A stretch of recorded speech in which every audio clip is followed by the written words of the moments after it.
wants to come up and debate, man? Who's MAGA and wants to come up and debate? If you're a Trump supporter, man, come on up, man. Come on up, man. Let's bring up this guy. I feel like I talked to this shot. Let's just give him a chance. Why not? Let's give him a chance. Eric, did I talk to you recently? You did, yes. Actually, my connection went bad.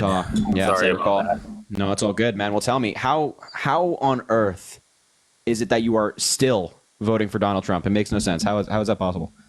Here's the thing, I'm not. I am totally pro Kamala, and I love you, Harry. I just had to say that. I'm sorry. Well, thank you so much for inviting me on. I really love you. I'm a fan of your show. No, Eric, you don't have to apologize. I appreciate it, my man. Oh, man. You don't gotta apologize. And I feel bad about that I wasn't able to get on the last time you invited me on your show, but I'm so thankful that I could now just say that you are great. I love how you make your videos, and thank you so much for everything. Really Eric, do appreciate thank you for everything. I know you're putting in some work in your personal life and everything. You're trying to get Kamala Harris elected. I appreciate you, man. You're doing some great work as well, man. All right? You have a good rest of your night, man. Thank you so much. You too. Have a good night. Shout out Eric, man. Shout out Eric. Shout out Eric. I thought he was going to tell me he was like an RFK supporter. I was going to be like, oh my God, dude, are you kidding me? Are you kidding me? I thought that's why I rolled my eyes. I was like, oh no, dude, not a third party lunatic. Or maybe they were like a Jill Stein. Don't worry. He's not. He loves his country. He loves our democracy. That's why he's voting for Kamala Harris. MAGA talk. Have I talked? I feel like I talked to you recently as well. Are you MAGA? Yeah. Of course. Yeah, you did. Wow, 55 as Penn State, huh? Against Kennesaw State. That's right. No. Excuse me.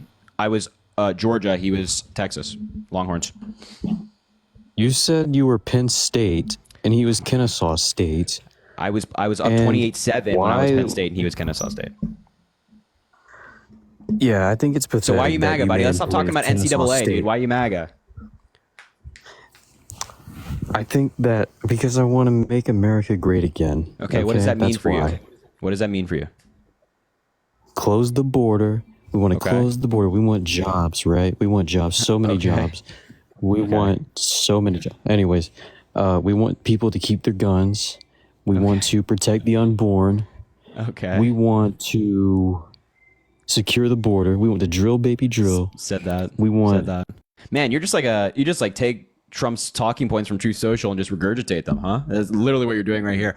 So talk to me. Why did the Republicans, so Joe Biden and Kamala Harris, along with the Republicans, had this bipartisan border agreement that did a lot of things I'm sure you agree with, giving the president the ability to shut down the border, investing in Border Patrol, investing in state-of-the-art technology for ports of entry to scan for drugs coming through. That's place where most drugs come through, investing in immigration courts, expanding them so asylum claims can be addressed quicker as opposed to like 5 to 7 years, under 6 months.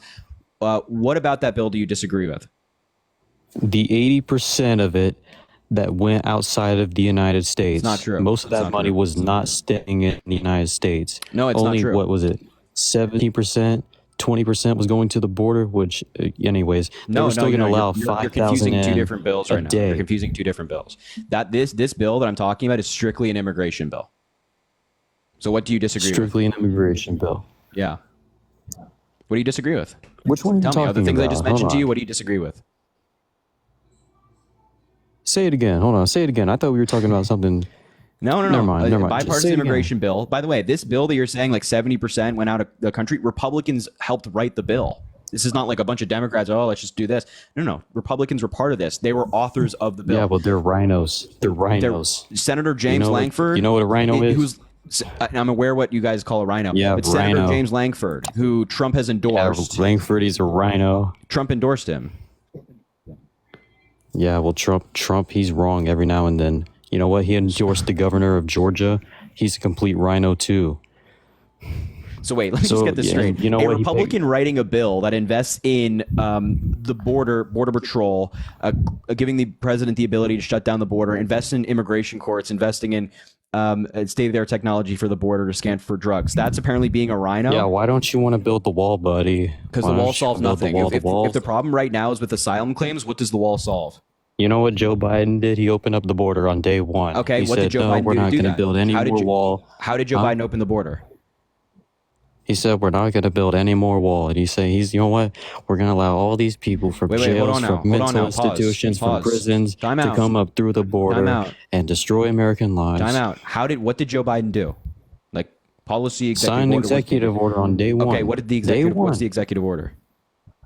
It did not allow for the building of the wall. No. I'm asking, how did the border open? You said that Joe Biden opened the border. It's open now, apparently. Yeah. So how did Joe Biden do that? Oh, yeah, it's open. Okay, so how did Joe Biden do that? What did he do to open the border?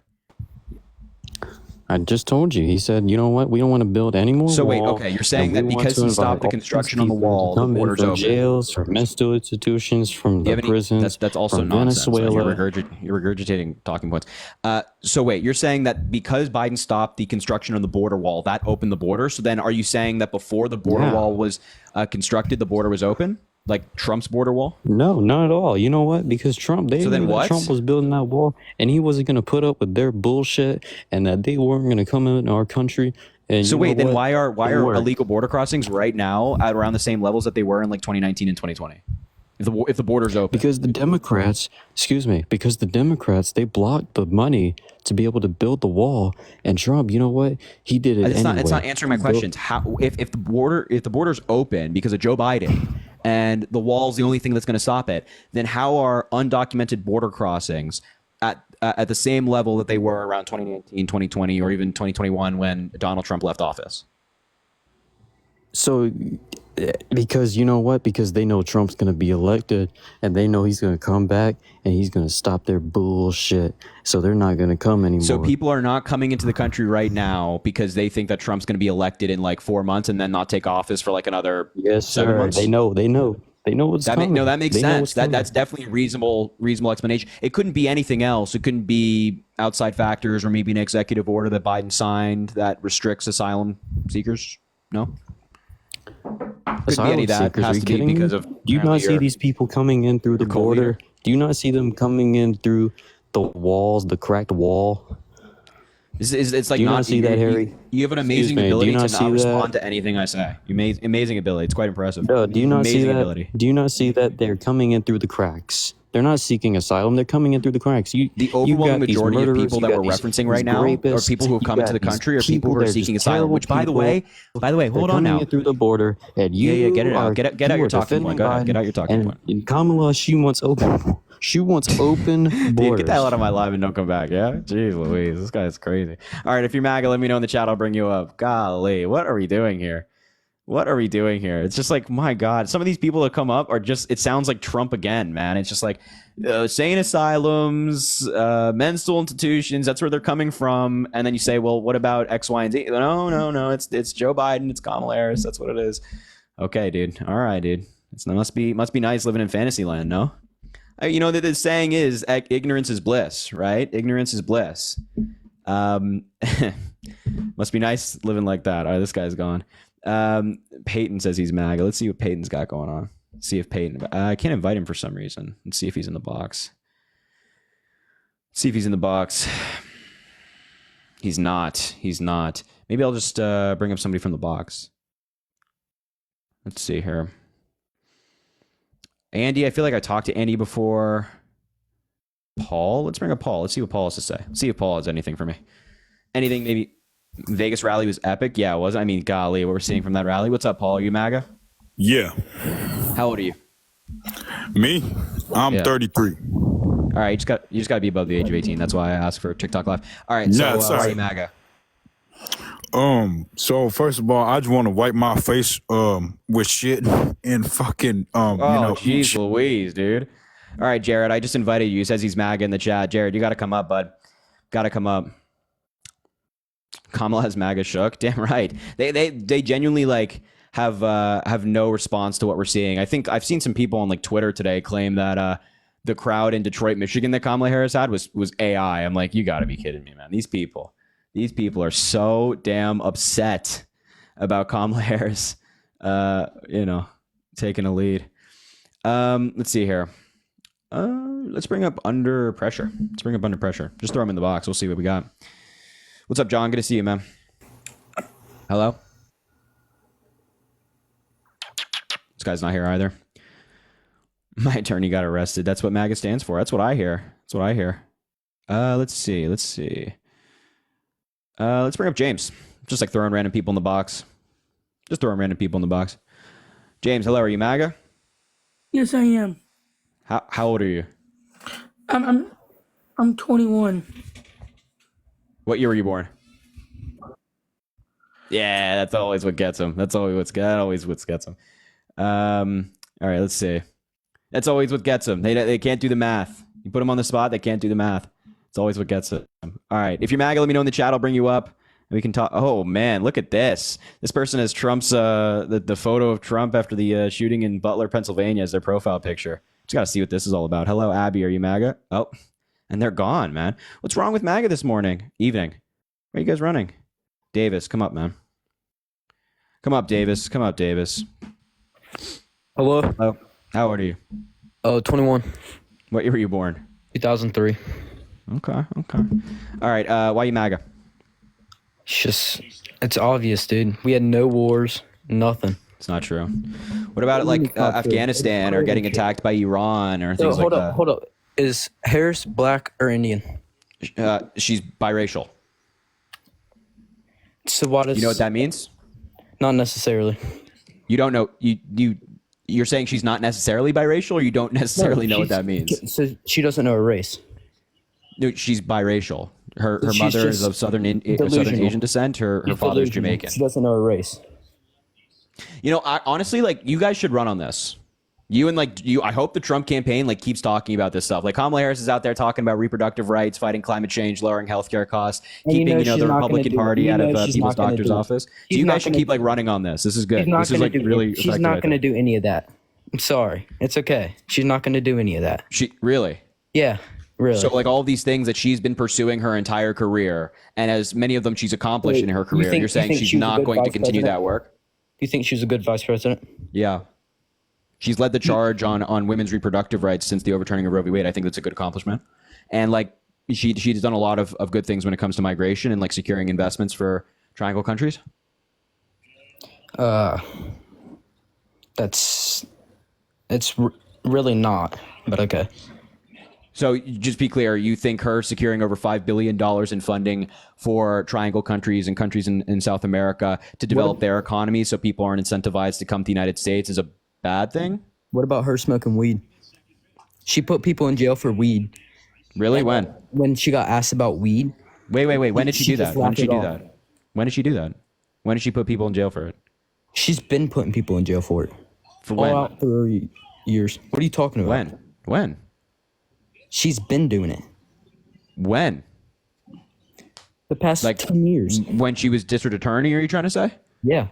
Yeah, over 88% of the people during her term as district attorney that were sent to jail for, I can't say it on TikTok Live, but the grass had additional charges on their cases. So things like trafficking or distributing illicit substances. That's why they were sent to jail, not because they were using it. And what about her vice president, choosing?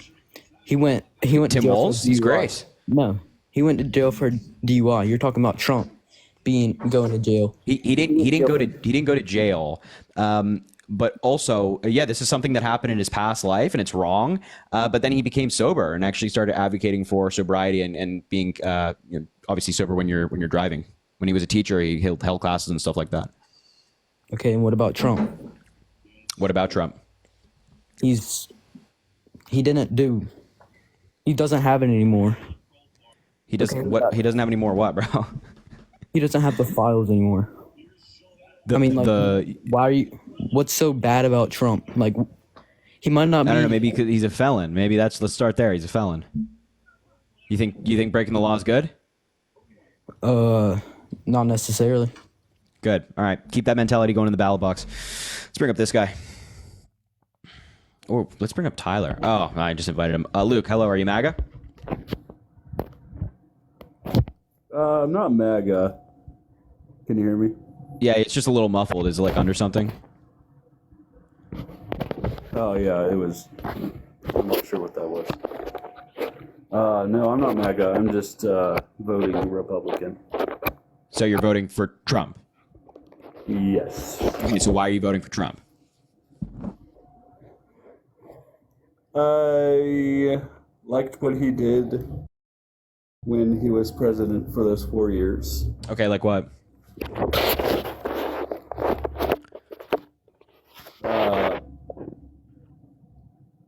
He strengthened the economy. Okay, how?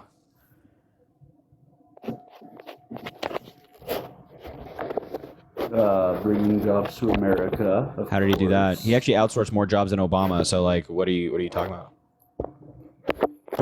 I'm talking about Trump. You good, bro? Like, what's going on? Yeah, I'm good. Yeah. So, how did he bring jobs to America? By bringing them to America, of course. Oh, nice, dude. Good. This is a good argument. I like it. This is really. There's a lot of substance in that argument. I think there's a lot of substance in that argument. All right. If you're MAGA, let me know in the chat. I'll bring you up. Oh, this guy. Let's bring up this guy.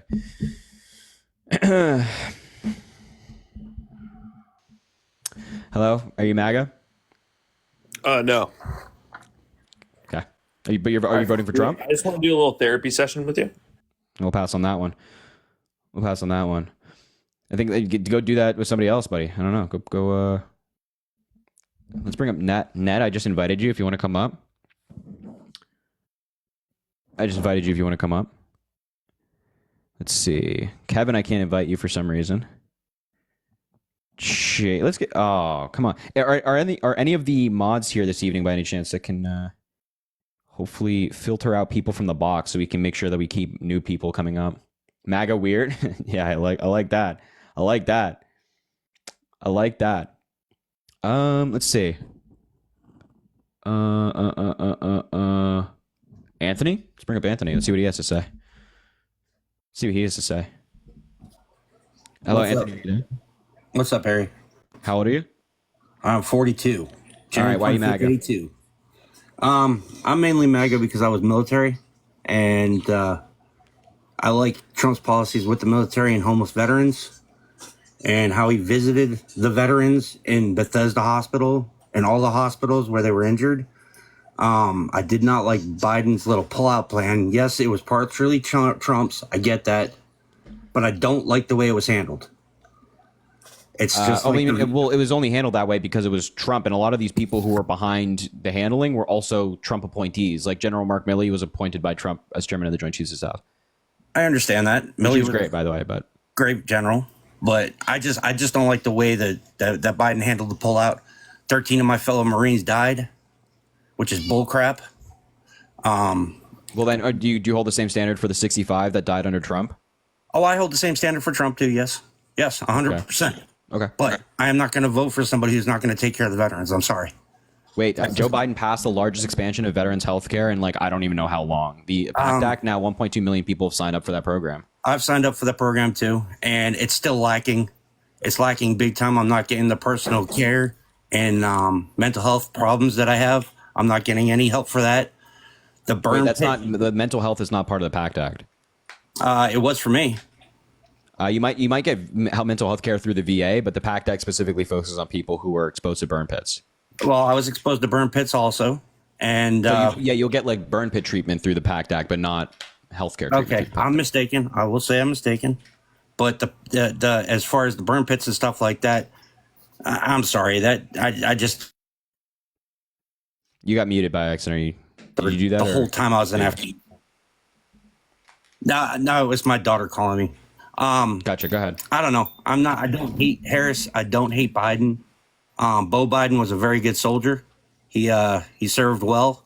He served his country. I met him. I know him. Trump didn't. I mean, Trump dodged the draft. Bone Spurs, Mr. Bone Spurs. Yeah, but look at Waltz or whatever the heck the guy's name is. I don't even know. Waltz served our country for 24 years. 24 years, but he didn't serve in combat. The second he went to combat or was supposed to go to combat, he bailed. No, that's not true. We have a timeline of this, that he actually retired and was planning to retire before his group even knew that they were going to be deployed. So it had nothing to do with him running away from combat. Me personally, if I was about to retire, I'd jump right back in. But that's the Marine Corps. I mean, maybe that's what you would do. But Walz was filing to run for Congress. He felt a different call to duty, and I think that's honorable as well. Serving your country in government, trying to make people's lives better after serving for 25 years.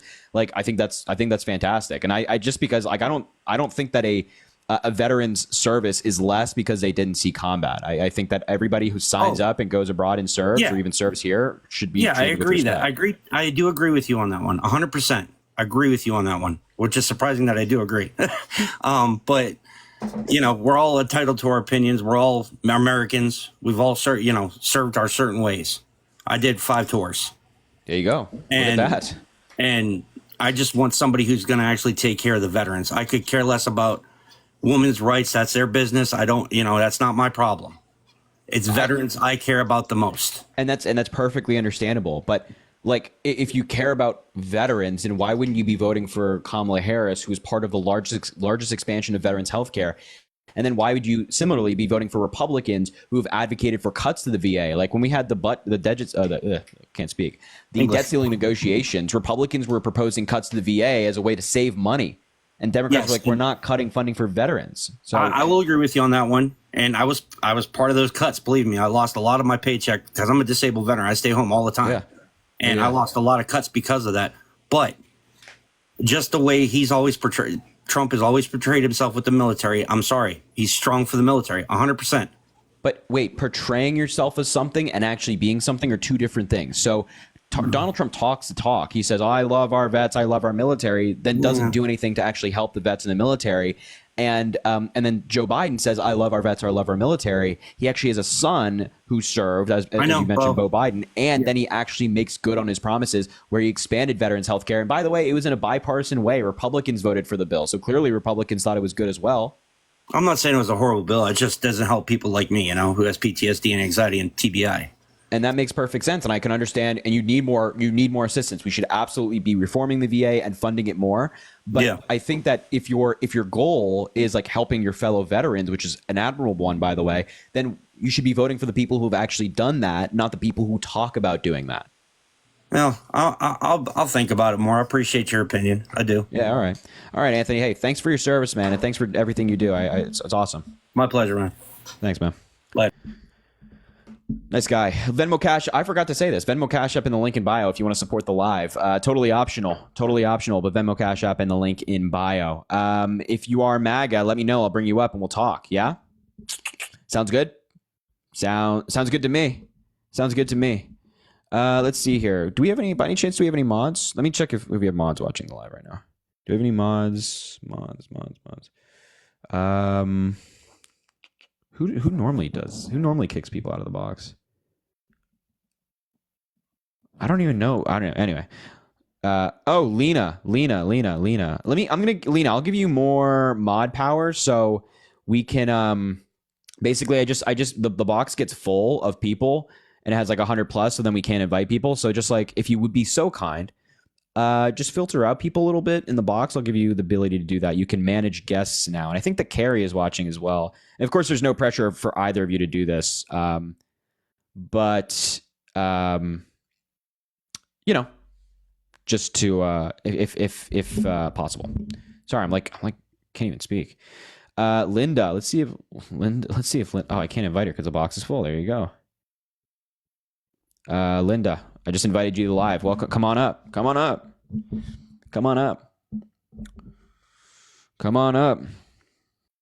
Or I'll invite Jaytoven. let's get this guy's name. Let's get this guy up. Venmo Cash App link in bio. Make sure to drop a follow if you haven't already. We do these lives all the time. Talk to me, man. Why are you MAGA? Because it's better than being not MAGA. Okay, so why do you support Trump? I think he's for the troops, bro. How's he for the troops, bro? Yeah. How? Yeah, how? I think it's better being under his command than it is Joe Biden's. Say that. How? Yeah, like when I'm asking you questions like this, I'm asking you for like specifics. How? Yes. Well, look at the world now it is today.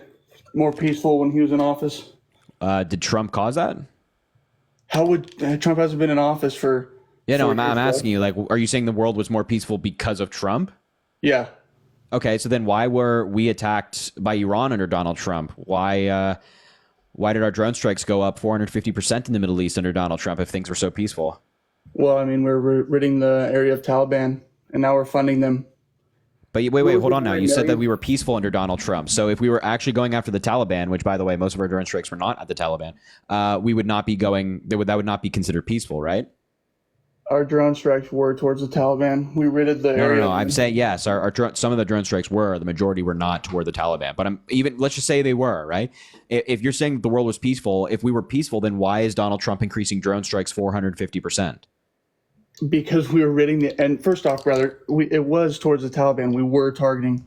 No, I know. Yes. So some of the I'm saying the majority was not. Some of the drone strikes were. Yes. Nobody's disagreeing with you. I'd say like 90% of them were, and then towards you're literally making up a number right now, dude. So probably don't do that. You're making up a number, so don't do that. Like, be focused on facts, right? Yeah, but anyway, on the facts, dude. Yeah. So can you tell me how Donald Trump actually caused peace if we're drone striking more and we're getting attacked by Iran? Like, how is it peaceful if Iran attacked us? So Iran an Iran-based proxy just attacked us like 4 days ago. I'm not talking about Iran-based proxies also attacked us under Donald Trump. I'm not even talking about proxies right now. I'm talking about Iran, the country. Iran attacked us under Donald Trump.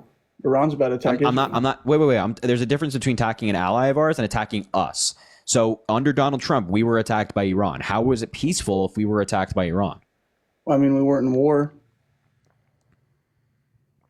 So there was no war. And so are you saying that if we weren't in like an ongoing conflict with troops on the ground, that means we were peaceful?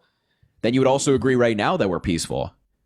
I don't think that the world is peaceful, but yes, your statement towards us being peaceful now is kind of true. But we still. So we're more peaceful under Joe Biden. I think the world is more unstable under Joe Biden. Wait. Your definition of peaceful is if we don't have troops on the ground and it's like we're not in an ongoing war. Then if that's the case, then we have less ongoing wars under Joe Biden than we did under Donald Trump. So via your view, via your logic, we're more peaceful right now. I don't think we're more peaceful right now. Well, I'm using your logic. But my logic thinks, I'm telling you right now, I think that we are more unstable as a world, not just a country, but as a world. Because that's not based on your logic. But okay, then why? Then okay, what did Joe Biden do to cause that? Dude, he's not even like alive. What did Joe Biden do to cause it? He's not even leading the world, dude. He's not even. You're not even answering my question. What did Joe Biden do to cause it? You're saying that the world isn't peaceful because of Joe Biden. The world looks at us like we're a joke, dude. Really? Do you have any evidence based on that? Because actually, Joe Biden, the American president, is viewed more favorably under Joe Biden than we were under Donald Trump. Look at Ukraine, bro. If Trump was in office, bro, Ukraine wouldn't happen. Okay, wait, but we were attacked by Iran under Donald Trump. So if we were so big and scared and feared, then what was our response? Do you know what our response was to that? We sank their navy. No, what? No, we didn't. What are you talking about? We sank one of their ships, bro.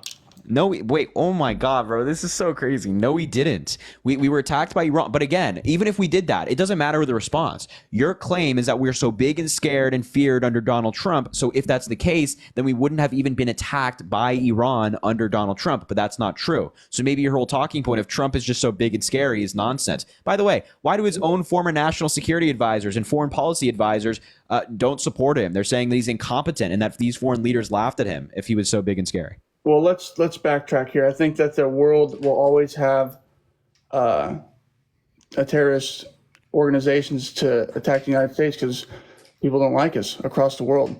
And that's the reason that we need a strong military and all that jazz. So it's just saying that just because Trump was in office and Iran attacked us, Iran doesn't like us, bro. Same with plenty of different countries. It doesn't even matter who's. Okay, so then you would agree that what's happening in Russia and Ukraine has nothing to do with Joe Biden or Donald Trump. I think it does because we're. Oh, okay. So us getting attacked by Iran has nothing to do with the American president, which I would typically agree. But Russia invading Ukraine, which is not invading the United States, not an attack on the United States, is caused by the American president. Do you see how that logic is really bad? Well, you can't just make a blanket statement. I think that if we had a strong leader, then it wouldn't happen. Based on what evidence? Because every other piece of evidence we have shows that that's not the case. Like the United States attacked people and they attacked us back under Donald Trump. So if we were so strong and feared, that wouldn't be the case. But I think that if we were strong and feared, that what wouldn't be the case? Russia and Ukraine wouldn't have happened under Donald Trump, and that it's only happening because it's under Joe Biden. I think that I don't understand your question, bro. Sorry. I'm saying that if your view is that Russia and Ukraine is happening because Joe Biden's the president and we're weak, and Donald Trump was strong, that's why it's not happening under him, then how do you reconcile the fact that Iran attacked us? Because they want to attack us, dude. They hate us. Okay, but if Trump was so big and strong, then why did they attack us? Clearly, he's not that scary, right? Because they attacked us. The shit out of him. But they attacked us. We first of all, we go after Iranian proxies all the time under Joe Biden. We've done that quite, like the Houthis. We bombed the shit out of under Joe Biden. Yeah. Great, glad we agree. But if you're claiming that Donald Trump's so big and strong, then why did Iran attack us? I'm not claiming that Donald Trump was big and strong. I think that the leader of the free world should be a strong leader, and I don't think Joe Biden's a strong leader or Kamala Harris. Why don't you think they're strong? I don't think they're strong leaders, dude. I've seen leadership. Because every foreign policy move we've seen has been incredibly strong. Like getting 50 Western countries to back Ukraine so they could fight off our enemy in the form of Russia. You know how much money we gave away towards Ukraine, dude? Yeah, we've only appropriated around $130 billion, and that's over 2 years. Where did 3 that years money now. come from? Well, most of the things we're sending is actually weapons that we have bought already. They're in our reserves. It came from our defense budget. So I'm just telling you right now, like that. Right, and that's a defense. But it's affecting the current readiness of our military today, and we experience it today. I'm telling you, you can't say no because I'm telling you because I experience it as a member today, brother. Yeah, I'm telling you that us sending our weapons from our reserve and then investing in new weapons so our military is the best and the newest weapons is a good thing. Yeah, but we're giving too much money away, dude. We're not giving money. We're giving weapons. We're giving money also, dude. Yeah, and the amount of money that we're giving in comparison to weapons is this much. We're sending them like food and water and weapons, and then we give them a little bit of aid to keep their government running. It's way above my pay grade, dude. But I'm telling you, we experienced the effects today in the ranks. We experienced not having funding for stuff. We experienced the effects of that today in our ranks. Well, that's not a funding issue. Joe Biden has funded the military, or that's not a Joe Biden issue, I should say. It is a funding issue. Joe Biden has funded the military more than Donald Trump. That's what they call it, a funding issue. I'm telling you, Joe Biden has funded the military more than Donald Trump. I don't know the numbers, bro, but I'm telling you that we have more funding issues now than we did 4 years ago. That's a fact. Yeah, I mean, I don't. It's not a result of Ukraine aid though. Like Donald Trump also gave around $40 billion away each year of his presidency in foreign aid, and giving and funding some countries that are allies of ours so they can be prepared with defense is a good thing. Like that's a good thing that Trump did. I think that helping our allies is good to an extent, dude, but we're giving away too much money, brother. I mean, there's people on the streets so then we can walk and chew gum at the same time. If you're saying, oh, there's people on the streets, we should take care of them, then you'd vote in favor of Democrats who put forward policy that would help these people. I also think that you should work your tail off and get it on your own and not get handed shit. And that's another thing that I don't like about Democrat policy. Nobody's saying that people shouldn't work hard. Every Democrat believes that people should work hard. We just understand that for some people, their circumstances are more difficult than others. So if you're like the son of the CEO of Walmart, you'll be just fine. You can work hard and make a life for yourself, and you won't have to worry about rent. But if you come from a low-income family, you didn't get a college education, your life might be a little bit more hard. So you have to give them some support. I don't agree with that. I don't come from a high-income family, and I'm just fine, bro. I had to bust my ass. And that's great. But understand that there are people who are less fortunate than you. You have the mindset. You should have the mindset to work your tail off, bro. We live in America. It's easy to make money nowadays, but you got to work hard. For a lot of people, well, it's just ignorant. For a lot of people in their circumstances, what circumstances? That's just not the case. So people can, if you don't get a college, you got college education, you have some form of education. No. I had 1 year of college that I had paid for because I played baseball. That was it. And I got hurt snowboarding, so then I joined the military. And then you joined the military. Okay, but you could have kept going with college. Could have. I would have had to pay for it, though. And okay, so for example, let's just say you didn't join the military and you kept going with college. Would you have either dropped out because you couldn't pay for it, or would you completed it? I probably would have gone in debt. And you would have completed it? Yeah, if that's what I wanted to do, yeah, sure. Okay, so there's two things, right? Number one, if you would have completed it, via the statistics we have over decades, if you have a college degree or higher, you are significantly more likely to be successful and be financially stable over your life than someone who didn't get a college degree. Now, if you would have dropped out, then your chances of getting a job, if you didn't join the military, would also be lower. So understand that someone who might have not have gotten a college degree, maybe they didn't join the military because maybe they didn't want to. Those people, just because they didn't join the military or finish college, shouldn't just be shunned by the United States government. I don't think that they should be either. So they should be supported. I think, but what kind of support are we talking about? I think that they should get a job and do it on themselves. Well, but what do you mean? A lot of social programs that we have in the United States have job requirements. So that in order to receive them, you have to be working X amount of hours per week. Okay. So let's expand those programs, because the problem is that for very low income people, they might work like 40 hours a week and they still need social programs, right? And then let's just say somebody like gets a little bit of money, then they go above the line that somebody would qualify, but they're still on the poorer side. They still don't have enough money. Then they're not qualified for these programs and thus have to put more resources into food or housing, rent, whatever it might be. And then they fall below the poverty line again and return into the same cycle. What we have to do is just keep supporting people until they're actually financially stable and then can live on their own lives. That sounds like communism, dude. Oh, Jesus Christ. Hey, you can get upset all you want, but dude, look, I don't agree with giving people money when they can easily get up and work on themselves. I did it myself. I know hundreds of people that do it themselves. I don't agree with giving away money. Why are we giving away money? We're not giving away money. Yeah, we are. Where does the programs come from? That's funded money. That's not giving it. We're not giving people bags of cash. We're saying, hey, here's government housing. Here's a food card that you can go buy food for your kids so they don't starve. Money, food stamps. Yeah. I'm saying that we're not giving away physical cash. We have these programs that people can sign up for. Money, dude. That's money. Nobody's disputing that it costs money, but I'm saying that we're not giving them bags of cash. We're giving them help in the form of programs. They're taking our money for programs that I don't support. I don't support giving people food stamps. Okay, wait, you don't support like food benefits? No.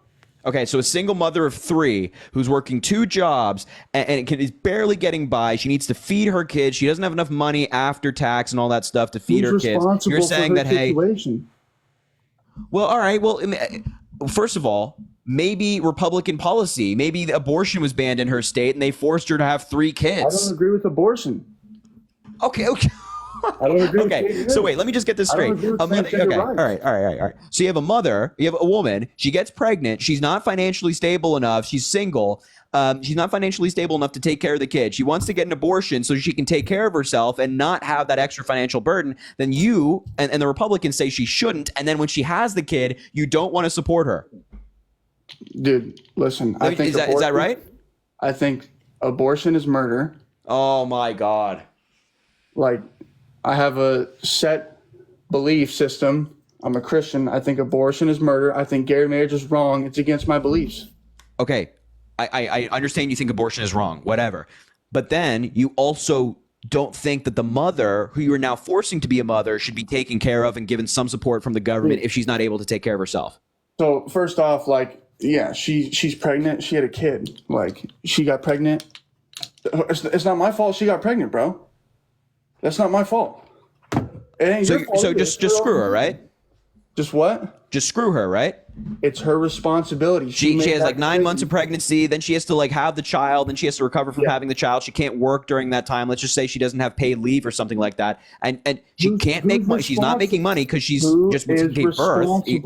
Am I responsible for her actions or is she? I think a good society takes care of its people. So do I. Okay. And that's her response. Are we not taken care of? I think that the United States is a great country. No. If the United States government is saying, hey, you have to have this child, and then they have the child, and they're like, well, I genuinely can't.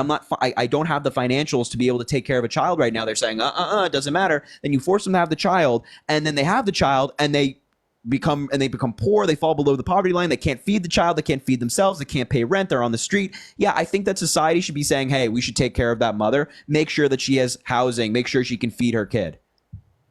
Dude, like, you can say that all you want, and I don't disagree with taking care of a woman who's in need like that. But yes, you do. At the same time, it's her responsibility. She made that decision. And if she's a single mom, why are you having more kids? Why are you having more sex? Like, It's not my. Okay, so she. All right, so let me just. Oh wow. So she becomes she's a single mother. She has a kid. She can't afford the kid, and that means she also can't engage in intercourse. What the fuck? Man, you're just really kicking these people to the bottom of society, huh? I'm not talking about kicking that woman to the society, bro. But at the end of the day, it's her responsibility. If I go rob a bank, it's my responsibility to go serve jail time if I get caught. It's the same shit. No. It's not the same shit. One instance is you committing a crime, bro. And another is a woman just being a person, just being a person in society. We could look at all that. Like, choices have consequences, and that's a consequence of that action. Wait, I nobody's disputing that choices have consequences, but I mean, we can get into talk about abortion, but the point is that you're saying that this woman who wants to make a choice for her body is being denied by the state, and then the state should then still deprive that woman of any financial support. And even when she doesn't have a job and she can't have a job because she just gave birth, she needs time to recover. You're saying that screw her. Sorry. I'm not saying screw her, bro. I support women. Like, I would protect my mom or my sister, or if I had a girlfriend or my wife to the death, bro. That's my responsibility to protect. Okay, so then are you in favor of government programs to help that mother? I think that mother is responsible for her actions, bro. That's what I think. I'm not even asking, and that's not the question I'm asking. Do you, if you're saying I support women, I support all that stuff, so then you would support government programs helping this woman after she just gave birth? I don't. Okay, like what government program? What are we talking about helping her out? Like food benefits, for example. I think that's enticing women to have intercourse out of wedlock, and no, I don't support that. That's what I think, straight up. Like, wow, man. All right, man. No, you and the Republicans should run on this, man. That single mothers who are trying to feed their kids, we do not support food benefits. We do not support giving them. I do not support giving away free benefits, bro. I don't. Wow. Yeah. You're so pro woman, except when a woman needs help, you're like, screw her. No.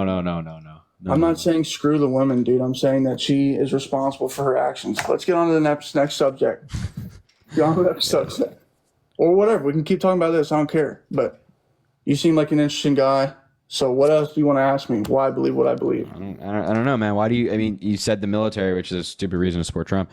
Because Biden is better on the military, and so is Kamala Harris. Talking about the VA, like, yeah, dude. I'll tell you right now, like, honest to God, like 95% of the military does not support Biden. I think that it was 45% of military or veterans voted for Biden in 2020 or something like that. Dude, it was really close. I don't know. Listen, brother. I don't know. And I'm just telling you. I've been in. I don't know a dude. I haven't met one that supports Biden. Straight up. It's anecdotal. Huh? It's anecdotal. I wouldn't also expect a dude who thinks that pregnant women shouldn't be given food to support Biden. I think you've got some other problems you got to figure out, bud. Women, like, we can talk about that all you want, but that's her responsibility. It's her responsibility to take care of that kid. It shouldn't be mine. I shouldn't be giving money for it. I shouldn't be giving money for food stamps. I live in a free country. Our founding fathers wouldn't have stood for the you're perfectly okay with having single mothers sit on the street with the kids that you and your policy force them to have? It's not my policy. It is your policy. You're like, I'm pro-life, abortion's wrong. And then you're also like, I don't think we should have government programs. Yeah, I think abortion's wrong. And I think that woman is responsible for her actions. Just like I'm responsible for mine. Yeah, except we have medicine and things like that. So just if somebody gets in a car accident, yeah, they're responsible. If they were driving too fast, they get in a car accident. Yeah, they're responsible for that. Does that mean that they shouldn't be rendered medical aid? No, you don't just say, well, sorry, you were driving too fast. We're not going to help you. We're going to, medical aid is different than giving someone money for their actions. Well, abortion is medical aid. No, that's murder. Okay. See, all right. See, exactly. I mean, see, okay. I mean, it's absurd. How's it not murder? It's taking a life. Yeah, there's plenty of different instances of which taking a life is justified. Okay. You would agree that self-defense is justified. I'm sure you're in the military. I'm sure you'd agree with. Yeah, I agree with that. Yeah, you'd agree with that taking a life is justified. Killing an innocent baby. Do you agree with pulling the plug on a brain dead patient who's still technically alive? Maybe. Maybe. Okay. So that's taking a life. Yeah. So when it comes to a woman who might have been assaulted or needs it for medical reasons, then you say, well, I'm not sure about taking a life there. Medical reasons and like a rape, like that's a hard subject, bro. Well, okay. What about exceptions for assault? That's a hard subject, and that's a subject that could be talked about. Like that's assault. why I'm asking you. Assault, like sexual assault, like rape. Yes. You're talking about like rape. Yes. Yeah, like that's real shit, dude. That's tough to talk about. That's why I'm asking you the question. Yeah, probably. Maybe. So you do have exceptions. Or maybe or adoption. I don't know. Like I'm not a woman. I don't know what it would be like to have to. So just be pro-choice then, right? If you're not a woman, you don't know what it's like. So maybe just be pro-choice for them. Then.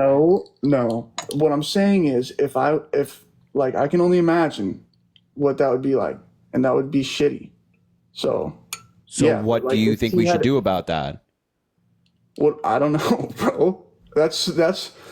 Well, sorry, this is something that's happening in society. So I what? agree. Like, it's a shitty world we live in. So we can do things to minimize the awfulness. Yeah, we can make assault victims not have to give birth to their assaulter's baby. I think that one way to mitigate that. Okay, we can get into that. What I think they should do with the baby, dude. I don't know. On a rape case, I don't know, but I think that the guy, if he ever got caught, should be put down. I think he should get lined up and shot in the face. Whoever did the raping, I think that dude should. Well, so pro-life, huh? Yeah. Well, consequences, actions, baby. Straight up. Well, I mean, you're pro-life though. Yeah. Well, I'm also. You can't be that pro-life. I mean, cases. You can't be that pro-life. So you want to line up the person who did it and have them put down. Your words, and then when the woman's like, "Yeah, I want to get an abortion, so I don't have to carry this awful person's child," you say, "Well, I don't know. That's a hard question. I'm not sure about that." Baby's innocent. The guy who did the raping is not. Yeah, but your fundamental belief is life is the most important thing. You're saying, "Oh, you're killing an innocent life." That's why you're not in favor of abortion. There you go. So if dude. Key word. but but notice the key word, life. Innocent is the key word. No, life is the key word. In my book, it's innocent. The guy who did the rape. That's not, because you also agree. You also agree with pulling a plug on somebody. They are also innocent, but they are brain dead. You might pull the plug on that person. No, I don't think the guy who isn't in his brain dead is innocent. I think that once you sin, you're not innocent. So the baby's the only thing that hasn't sinned, bro. Hasn't even breathed a real breath Wait, yet. I'm sorry. So then every person on Earth right now is not innocent and thus justified for killing? Say again? Your view is that once you've sinned, you're not innocent. So then literally every single person on Earth right now is not innocent and therefore would be justified to kill them? Would be justified to hell if they didn't believe in Jesus. Well, we're not talking about hell or heaven. We're talking about killing. Okay, so let's get back on track. So if your view is that every person if you've sinned, you're automatically not innocent, thus you're justified for killing, right? No, that's not what I meant. So what did you mean? What I meant was the guy who did the raping, he should be put down. And the innocent baby should be spared at all costs. Now, if it's a baby we can go back to it, since you want to go back to it. If it's a baby who got raped, dude, that's a tough subject. And I don't know what to say about that. I don't have anything for that. I tell you, there's a super easy thing to say on that. It's really easy. It's not. It's not that easy because you're killing innocent babies. It's not easy. And I never stand for it. I can't stand for it. I just can't. So, yeah, exactly. The Republican Party is the party of making assault victims have children and babies have babies. Bro. It's not about being Republican or Democrat. Well, it is because the Democrats are pro-choice all the way. All the way. Okay. We think that women should be able to make choices regardless of the circumstances for their own bodies. I think that's wrong because the Bible says it's wrong. It says thou shalt not kill. Now, yeah, I'm in a tough subject and I have a tough occupation with what I do for work, bro. Like, yeah. But the Bible also talks and Trump also committed a bunch of killings in the Middle East when he sent all those bomb strikes. And you're voting for him. You have no problem. I don't have a problem with killing terrorists who want to harm. No. I'm not. I didn't say terrorists. I said innocent people. Innocent deaths in Afghanistan as a result of American drone strikes went up 330% from 2016 onward. Okay. So if you're so pro-life and life is the most important thing to you, so much so that you would possibly deprive a woman who was assaulted from having an abortion, then you must not be voting for Donald Trump, right? I think that Donald Trump is the better alternate than Kamala Harris. Well, I mean, if you're so against it, you wouldn't even be voting for him. Against what? Dude, Kamala's going to get us into a war, bro. Why do you think that? Because she's not a strong leader. Really? The woman who was an attorney general of a state, maybe the largest state at the time in terms of population in the country, district attorney of San Francisco, a courtroom prosecutor is not strong? I don't think she's a strong leader, no. A prosecutor, someone who puts bad people in jail, is not strong. I don't think she's a strong leader, no. Okay, but the guy who assaults women is strong. I think that Trump is a strong leader, yes. For what, and what reason do you believe that? Because I think that the enemies of the United States feared him as a leader, and they don't fear Joe Biden. And why do you think that? They don't fear Kamala Harris. And why do you think that? Because, bro, they just do. Okay, that's not an argument. That doesn't back up what you said. They just do is not an argument. Well, that's true, in my opinion. In my beliefs, that's a true statement. They don't fear Joe Biden. That's why Ukraine and Russia's going on right now. That's why the whole Gaza thing's been going on. And really? Because that's been going on for 80 years. Yeah. That happened under Donald Trump as well. For centuries.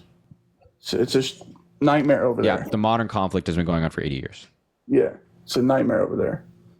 It's not good right now. I can agree, but point is, it's not because of Joe Biden or a Democrat that's the reason. I mean, there were conflict happening between in the Middle East under Donald Trump.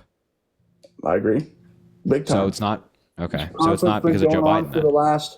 It's because there's evil over there, and there's evil here, bro. evil in the world. All right, bro. You have a good rest of your night. All right. Jeez Louise, golly. Hello, are you MAGA? No, but I am voting red. But you're a Republican? Yes, I'm a Republican. Gotcha. Give me 1 second. Michaela, thank you for the $1. I appreciate you. Parker, thank you for the $5 saying, why are you MAGA? It's obvious. Such a great argument. LOL. Very well thought out. Isn't it, Parker? Blaze, thank you for the $10, man. I love your lives. Can I mod if you need more? Yeah, man, we can make that happen. I think I might need. Oh, Bradley, thank you for the $50, man. Can we get some W Bradleys in the chat? Please give me some W. Bradley saying, I appreciate everything you're doing every night on your show. We need you to keep spreading the importance of the Democratic Party and reaching out to the millennials and Gen Z. Harris Walls 2024. I love it, man. W. Bradley. We need at least 50 W. Bradleys in the chat. That's my guy right there. Thank you for being here. And thank you for your kind words and watching, man. And the support goes a long way. W. Bradley. And Jordan, thank you for the $2 as well, saying Jesus fed the 5,000. And this guy says he's a Christian, is against helping others. Yeah, I was going to make that point, but I was like, no, I'm not doing that. All right. So why are you voting for Trump? Well, so I'm actually really curious to chat with you because I've watched a few of your lives. Wait, how old are you? Sorry to cut you off. I know I sound like I'm 12, but I'm 23. You're 23. Gotcha. Okay. Okay. So I've watched a few of your lives. You really know your stuff. So I'm just going to compliment you there. So I'm really interested to hear what you have to say about this.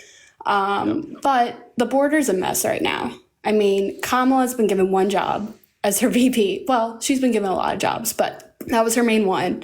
And it's been a disaster. And she likes to go up and say she's going to do all these things. But if she's VP, why isn't she doing it now? And under Trump, I mean, there was a much more secure border. Obviously, it wasn't perfect, but it was a lot better. And then I'm also just really concerned about our democracy in general. I mean, Waltz as her VP is just a really terrifying pick, honestly. I mean, in 2022, he said that there's no guarantee for free speech or misinformation or hate speech, and especially around our democracy. And that's terrifying. That is against our First Amendment right. And I'm terrified about having a government that wants to control what we say. Obviously, I don't support hate speech whatsoever, but that's just not okay. And that could go down a really bad path. So I'm just curious what you'd have to say to that. So the Waltz comment you're talking about was not just saying, oh, generally, if you say something bad about America or say something bad generally, you're going to be arrested. What he was talking about is people spreading misinformation surrounding elections, such as saying, hey, election day is actually November 6th. So remember to everybody go register or to vote for November 6th. Intentionally misleading people so that their votes aren't counted. We already have laws surrounding that, that if you do that, it's illegal. So that's what Walz was talking about. And I think that should be illegal. If people are intentionally lying to people and spreading misinformation, especially to maybe like older voters who don't have access to like the internet or as much information as you and I, that should be illegal. They're trying to suppress their right to vote. So that's what he was talking about. Not that he's against free speech. Number two, on the border, right now, border crossings are at their lowest level than they were for the past 3 years, especially going all the way back to around like Trump's 2020, kind of 2021 area. Around the time that Donald Trump left office, they're at their same kind of level. So the border's not open right now. And by the way, Joe Biden introduced an immigration bill on day one of his presidency. Republicans voted against it. And then recently, Joe Biden, Democrats, Senate Republicans, Kamala Harris had this bipartisan border bill that included a lot of things that you and I agree with. It's bipartisan. And the Republicans voted against it because Donald Trump told them to, because he didn't want to give Joe Biden and Kamala Harris a win on immigration in an election year. I think that's wrong. I think we should be voting for people who actually want to pass legislation and good laws, regardless of the political benefits or disadvantages of doing so. So that's where I'm at. Walz is a great pick, by the way. That's such a, I don't know how you can hate that guy.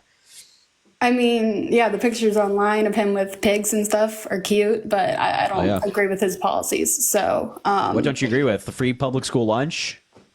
Well, get that? That's not bad. I agree with that. That's what Tim Walz did as governor of Minnesota. I know, but he also let people burn down the city in 2020, and so that's not great either. Wait, Trump praised his handling of the George Floyd protests. He said he did a great job and that he's a terrific guy. Look, I'm Republican, but I don't think I don't agree with everything Trump says. So no, I know that you're not 100% Trump, but I'm saying that the guy you're voting for, who's very Republican, very conservative, is praising Tim Walz. So that should be maybe an indicator of how like Tim Walz actually did a decent job in 2020. And also, who is president? Trump. But look, Trump. Yeah, I don't agree with everything that Trump supports either, but I do think he's the better option. Okay. So then why do you think that? Well, first of all, he wants to cut taxes. And, raising taxes really hurts the middle class more than anyone else in America. I think the Democrats like to say, eat the rich. But really, who's it hurting? It's hurting the middle class Americans who have to live paycheck to paycheck, pay for groceries, and they have to, pay for the cost of living. They're really struggling right now with all the inflation due to all the government spending. Biden just keeps spending like there's money trees everywhere. And that's really hurting our economy. And so I think that's a big reason. Then also Trump's been a huge supporter of the border. And while he was president, he built over 400 miles of the world's most robust and advanced border wall. Why are you shaking your head? Because that's not true. He only built 50 miles of new wall. It was overall 450 miles. The 400 miles you're referencing were reinforcements of wall that's already existing. A lot of people don't know that we already have a border wall. There's already a wall and a fence along the border. Well, I knew that, but he built more. He built 50, 50, not 500, 50 miles of new wall. Okay, can I ask for your source? Yeah, absolutely. There's a number of fact checks on this. I can pull one up for you. Also, the spending thing. I want to talk about that as well. Let's see. I think it's PolitiFact. I'm not sure. Is that okay? So yeah. So the Trump administration. This is PolitiFact. The Trump administration built 52 miles of new primary border barriers. The first impediment people encounter if they're trying to cross the southern border with Mexico that can block access either for people on foot or vehicles. The administration built 458 total miles of primary and secondary border barriers. The majority were replacements of smaller, dilapidated barriers. Replacement barriers and secondary barriers that are behind primary barriers don't add additional miles to the southern border wall's total coverage. That is PolitiFact. That I'm reading from right here. And the article is the Trump administration built nearly 500 miles of border wall. And that's what Trump stated, which is rated half true. Interesting. All right. I'll look into it. I haven't heard of PolitiFact, so I don't really know if that's a trustworthy source, but I'll look into it. Thank you. Yeah, no, for sure. I use PolitiFact all the time. What else I wanted to do? Trump, I think it was a spending thing. Maybe, let's see if I can pull up this graph. What is it? Basically, the point I'm about to make is that Trump actually has a lot more. Oh, yeah, here it is. So over the next 10, oh my God. Sorry. over the next 10 years, Trump has like double the amount of borrowing that Joe Biden has had. So via the numbers, via Axios, as of June 21st, 2024, Trump over the next 10 years in non-COVID relief funds has $4.8 trillion. In COVID relief funds, $3.6 trillion, whereas Joe Biden in non-COVID relief funds has $2.2 trillion, and in COVID relief funds has $2.1 trillion. So Biden actually has significantly less, like more than half, less borrowing than Donald Trump does over the next 10 years. It sounds like you're just picking and choosing what you're sharing. I mean, you're talking about COVID, and while Trump was president, I mean, that's when COVID was kind of breaking out. And so, he was trying to address a major issue, which I'm sure you can agree with.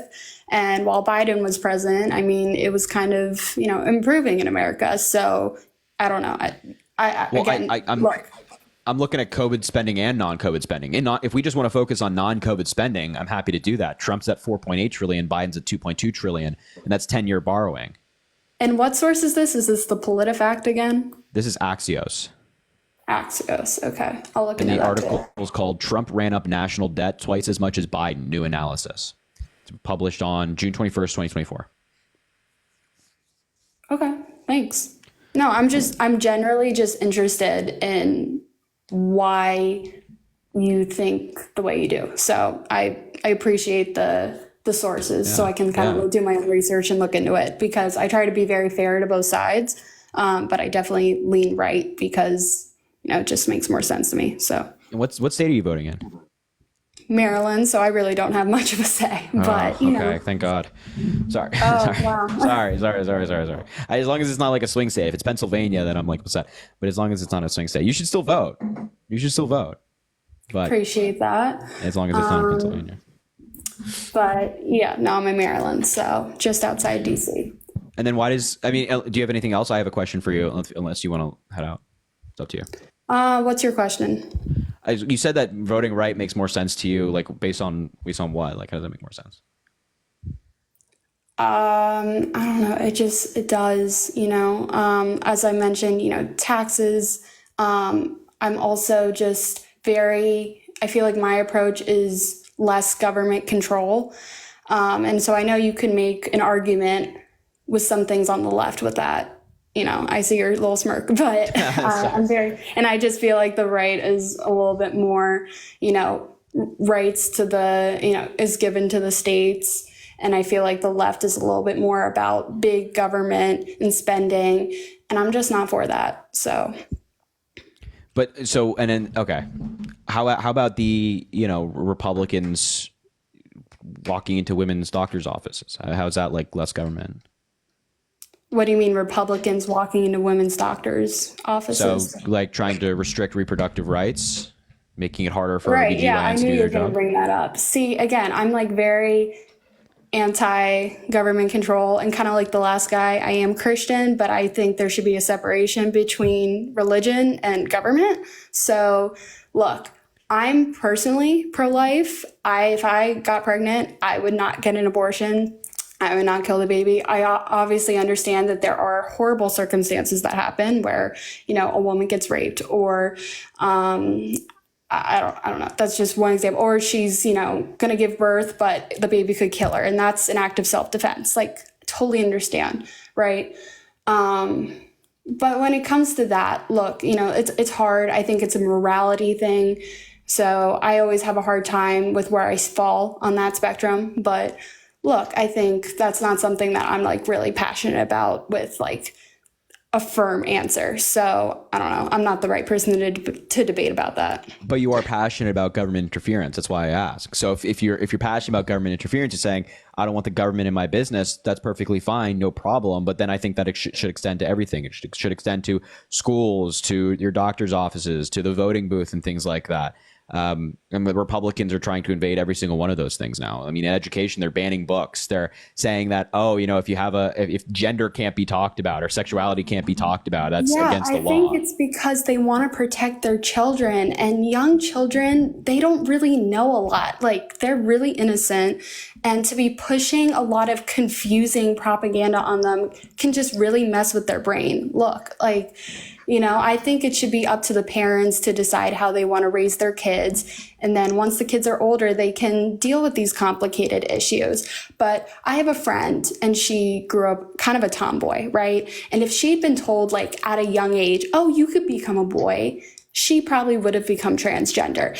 And she looks back and she's like, thank God. Like I, was just a tomboy, but, I would have been so confused at a young age. Children do not have the judgment to know what is right for them and what's not. And that's why they have parents that guide them. And so I think that, you're talking about banning books. Like, I don't think anything should be banned. I agree with you, but I don't think that it's the school's place to be pushing views on children. I think that's for the parents.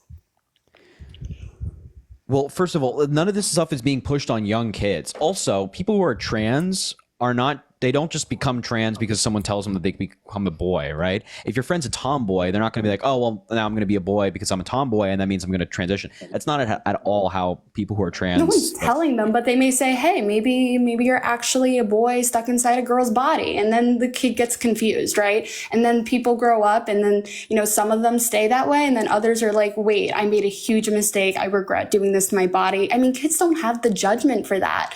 So but the point is that trans people know that they're trans just like you know that you're straight, right? Okay, or that you know that you're a girl. So you're a girl from a young age. You've known you're a girl your entire life, right? Trans people know who they are their entire lives. It's not just something that's not necessarily true. It is true. I have a guy friend who's gay, and when he was young, he went to a school and he had a crush on this girl like all the other guys because he was a kid. He hadn't developed his hormones yet. Then how old was he? Yeah, he was like 8 years old, right? Okay. And then he grew up, became a teenager, and then he was like, wait a minute, I'm actually not attracted to girls. So, I don't know. I think like a lot of people who are like 8, 9, 10 years old know who they're attracted to by that age. Okay, well, he clearly didn't, and his brain wasn't fully developed. So like he should, there's a reason a male's brain is not fully developed until they're 25. So but I think that 24-year-olds know who they are and what they like. But do you think an 8-year-old should be able to vote in an election if they're able to decide their gender? Well, J.D. Vance does. What? Yeah. J.D. Vance said that if you're a family and you have kids, you should get more votes. The parents should be able to vote based on their kids, on behalf of their kids. They get more votes. So the guy that the ticket you're voting for, he does. Well, I'll look into that, but that's also ridiculous. But anyway, point is that I'm also not advocating, and nobody's advocating that anybody should have something pushed on them or something they should be forced to do something or convinced to do something. It's none of that. All we're saying is that people in school should be taught about the realities of society, and the realities of society is that, the LGBTQ plus community and people within it exist. And they're not to be made fun of or oppressed or discriminated against. They should be accepted and cared for and treated with respect, just like anybody else. So when the Democrats are talking about this and talking about making sure Republicans don't invade the classroom, we're just saying, hey, just let people be respected and let people be taught that respect is a good thing and that these people actually exist. That's all. I mean, that's what you say, but that's not always what happens. It is what happens, though. Like this whole culture war that people are making up. Are you at every classroom where they're pushing this stuff on the kids? No, you're not. No, we don't have actual examples, or at least widespread examples of, the second grade class is being pushed, having something pushed on them in the LGBTQ plus community. It's nothing like that. There's no widespread example of that, or any study, or any data, or anything to suggest something like that. There might be anomalies. There might be something where a teacher acts inappropriately and says something that they shouldn't. But that also happens in many different ways with many people in different occupations doing something that they shouldn't, and these anomalies exist everywhere. Okay. So you don't have to be worried about that. Nobody's pushing anything on your kids. I don't have any kids right now, but you know what I mean. All right.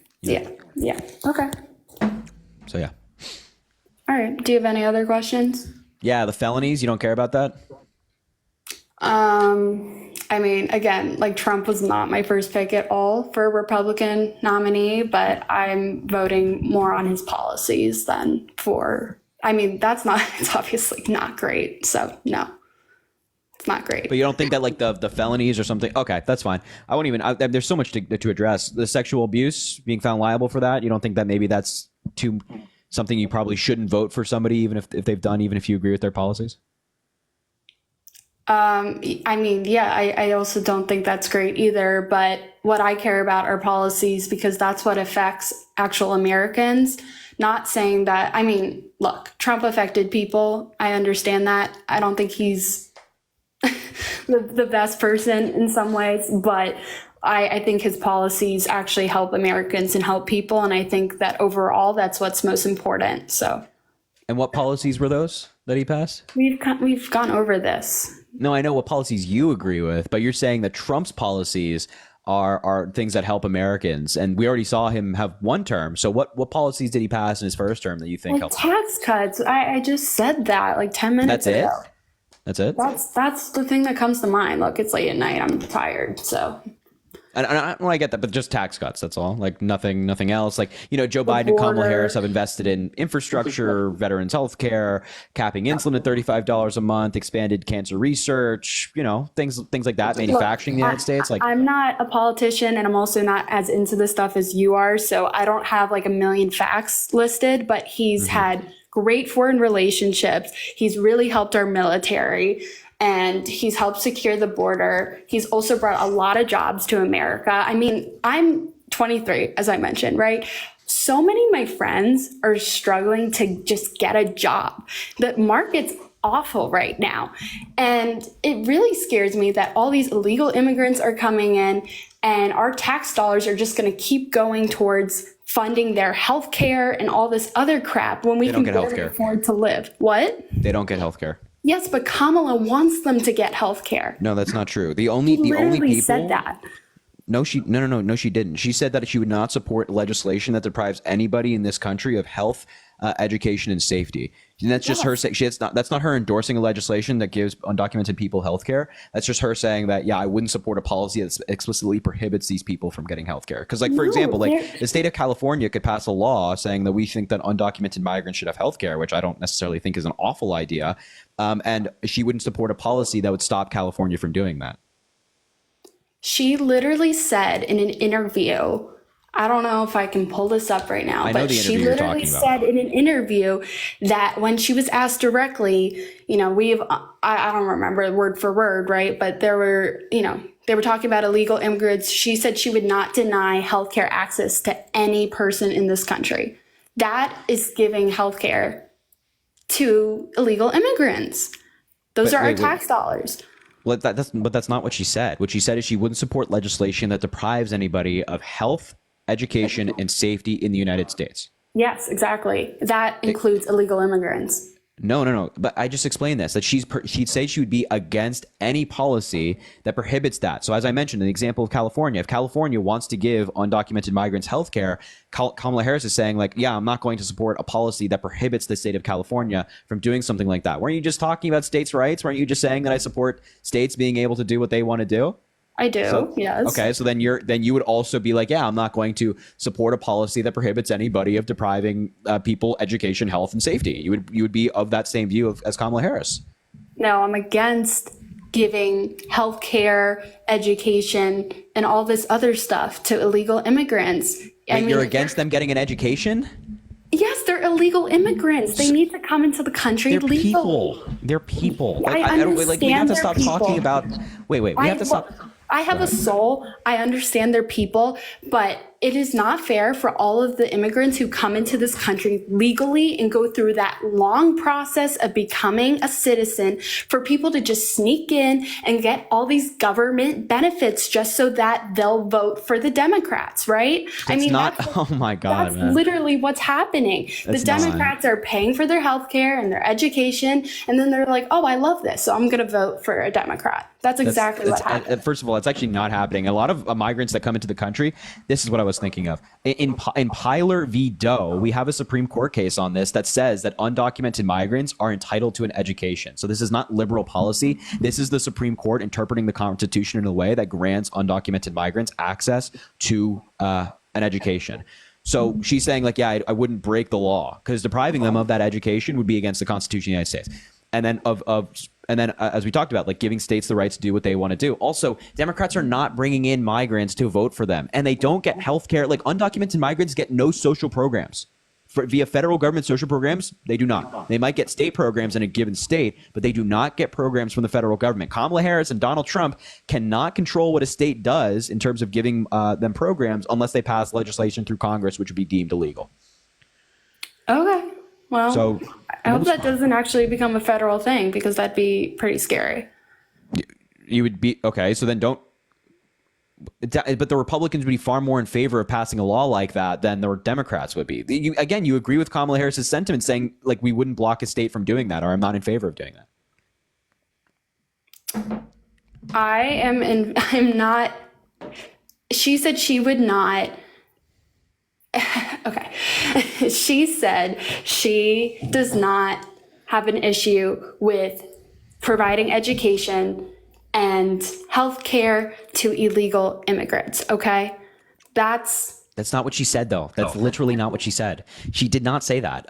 We have to be honest about what we're talking about here. I am being honest. Do you want me to pull up the clip right now, or do you want to pull it up? If you'd like to do that, you're welcome to do that. I can look for it as well if you want me to. I would love that, because sure. And look, I can be proven wrong, but I'm pretty sure I'm not wrong on this. So. I'm pretty confident in this, but I can. But look, I don't think here we that's. go. Is this the clip you're talking about? It's Jake Tapper on CNN? Okay, let's listen to it. Who's a resident of the United States is entitled to benefits for healthcare services under this act. Not every individual who's a citizen, but every individual who's a resident. So you support giving universal healthcare, Medicare for all, to people who are in this country illegally? Let me just be very clear about this. I am opposed to any policy that would deny in our country any human being from access to public safety, public education, or public health, period. Yeah, she said. So that's what I said. She is against any policy that would deny health care, and education. That means that she supports education and health care for these illegal immigrants.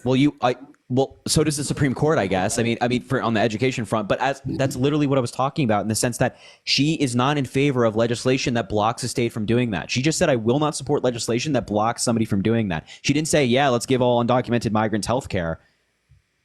Oh my God. She did not say that. She was literally saying that she would not deny these. She would not support legislation that denies these folks anybody access to health, education, or public safety. I think you're twisting her words. Do you want? Okay, let's listen to it again, shall we? Sure. Who's a resident in this country illegally? Let me just be very clear about this. I am opposed to any policy that would deny in our country any human being from access to public safety, public education, or public health, period. Yes, she is opposed, so against a policy that would deny it to the people, right? That means that she is for a policy that would.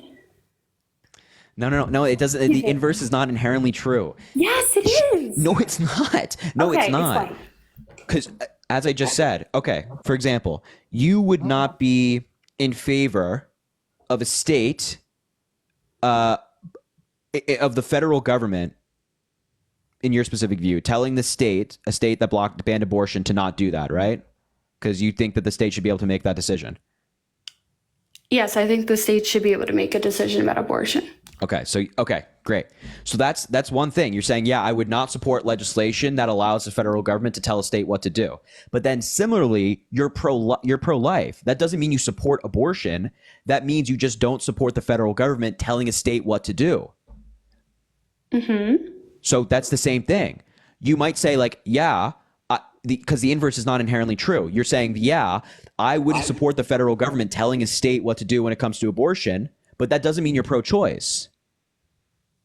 I'm not pro-choice, yes. Okay, exactly. So Kamala Harris is saying, I would not support legislation that denies anybody access to these things because, side comment, the states can do what they want. But similarly, it doesn't mean that the inverse is inherently true, that she would support giving all these things to undocumented migrants. Now, I get your point of view now. Okay, thank you for explaining.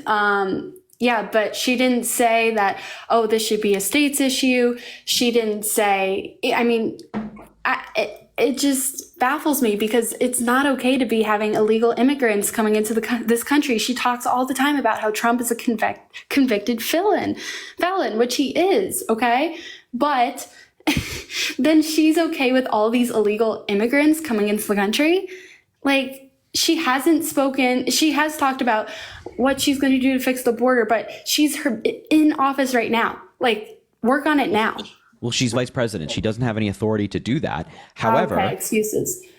Well, it's not an excuse. It's via the Constitution. She cannot work on that. She doesn't have any authority to do so. She is sitting next to Joe Biden. They can work on it together. And they tried. They put forward an immigration bill again on day one of their presidency, and then recently a bill that was written by Democrats and Republicans. The Republican it was written by is Senator James Lankford, a senator that was endorsed by Donald Trump.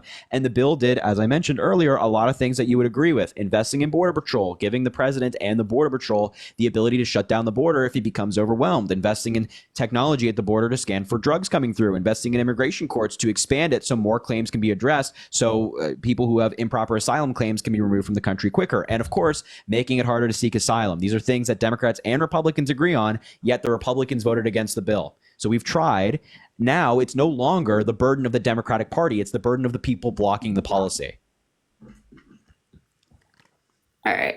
I'm tired, so I'm going to go to bed, but I do appreciate you. I appreciate the resources. I appreciate the facts that you provided. I really do. So thank you. And I appreciate you having a civil conversation with me. No problem. Well, hey, I appreciate you coming up as well. You're welcome back anytime. And yeah, all right. Thanks so much. Have a good night. No problem. You too. Oh, man. Make sure to drop a follow if you haven't already. We do these lives all the time.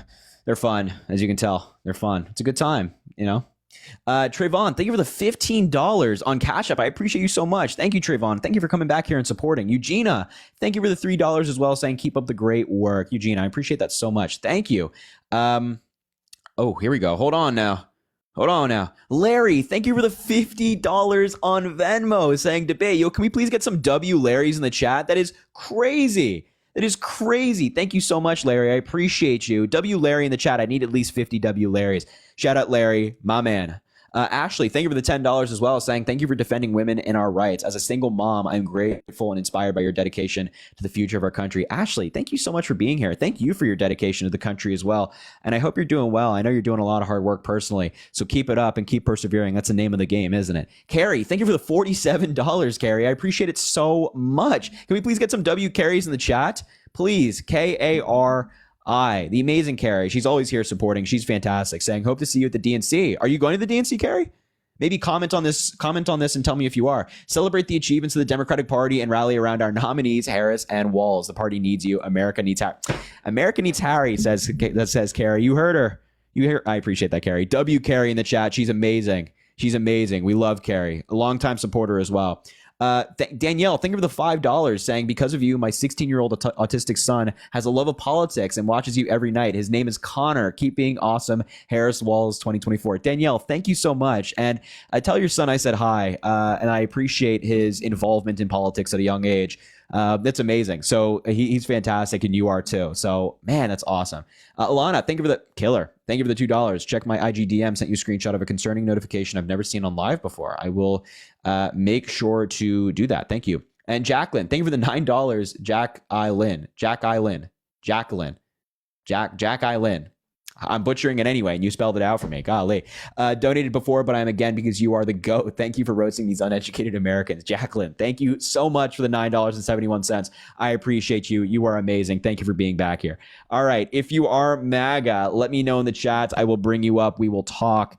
And yeah, sounds good. Sounds good to me. Let me know if you're MAGA in the chat. I'll bring you up. Venmo, Cash App in the link in the bio.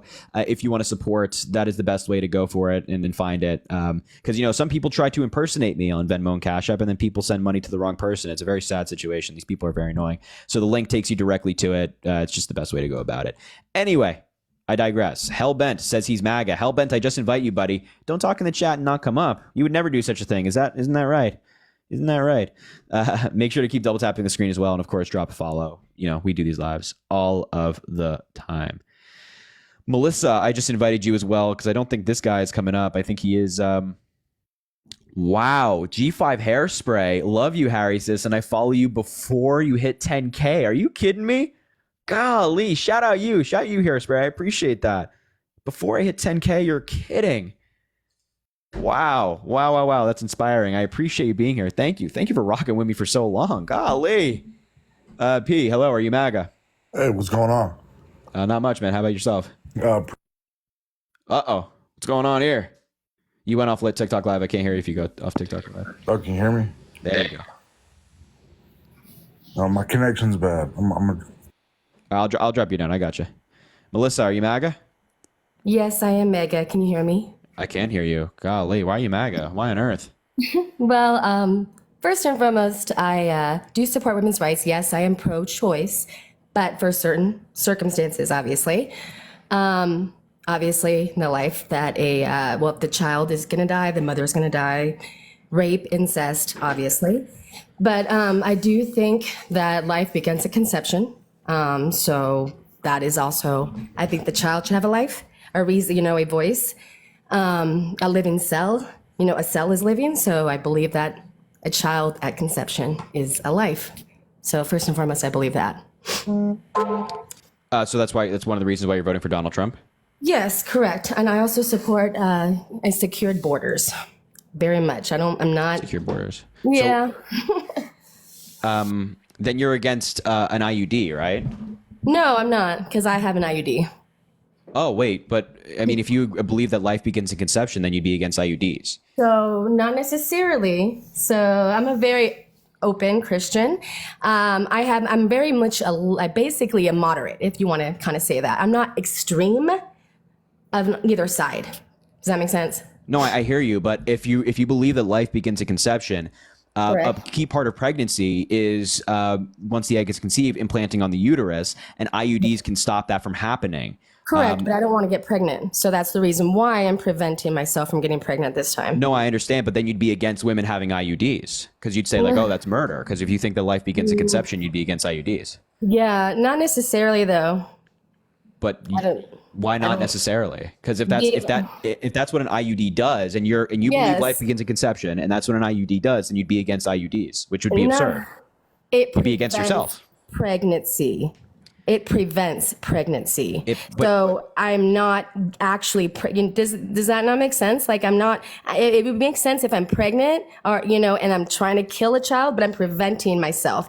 Like it'd be different if I'm, I want to have I get pregnant, right? Mm-hmm. I want to have an abortion. That right there, women who want to use abortion as a contraceptive is a lot. I feel like is more on. Trying to think of the right word to say. Sorry, I've actually never been live really before with someone. So, well, welcome. I'm trying.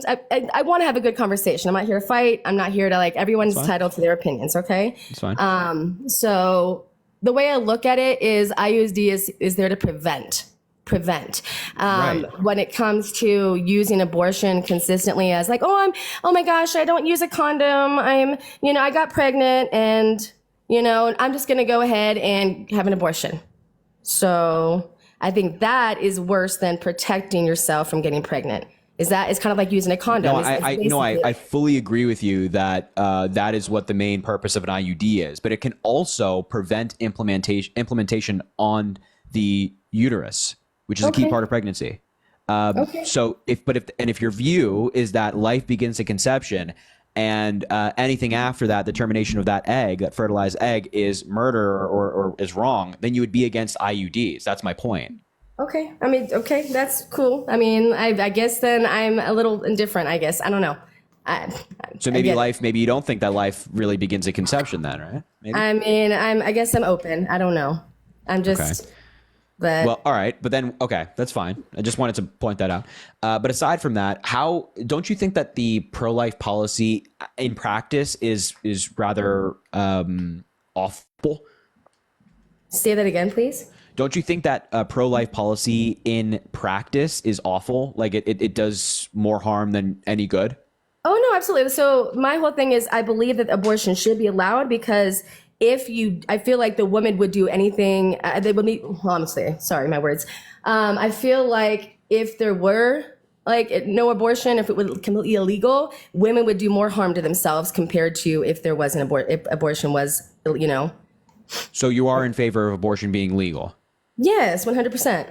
And would you agree with it being federally protected so a woman in any state could get one? I mean, yes, and I don't. That's kind of, I'm indifferent about that. Well, that's what we had when Roe v. Wade was the law of the land. That's why I asked. Now we have states choosing, which is stupid. But we used to have federal protection. So do you agree with federal protection so that it's protected in every state, or? I'm more for like the states deciding, honestly. Okay. But didn't you just say you think that abortion should be legal? Well, yes, but I don't think that, you know, like I said, it's just my view. It's Okay. just my view. But then, but then that means you're just like the Second Amendment, you know?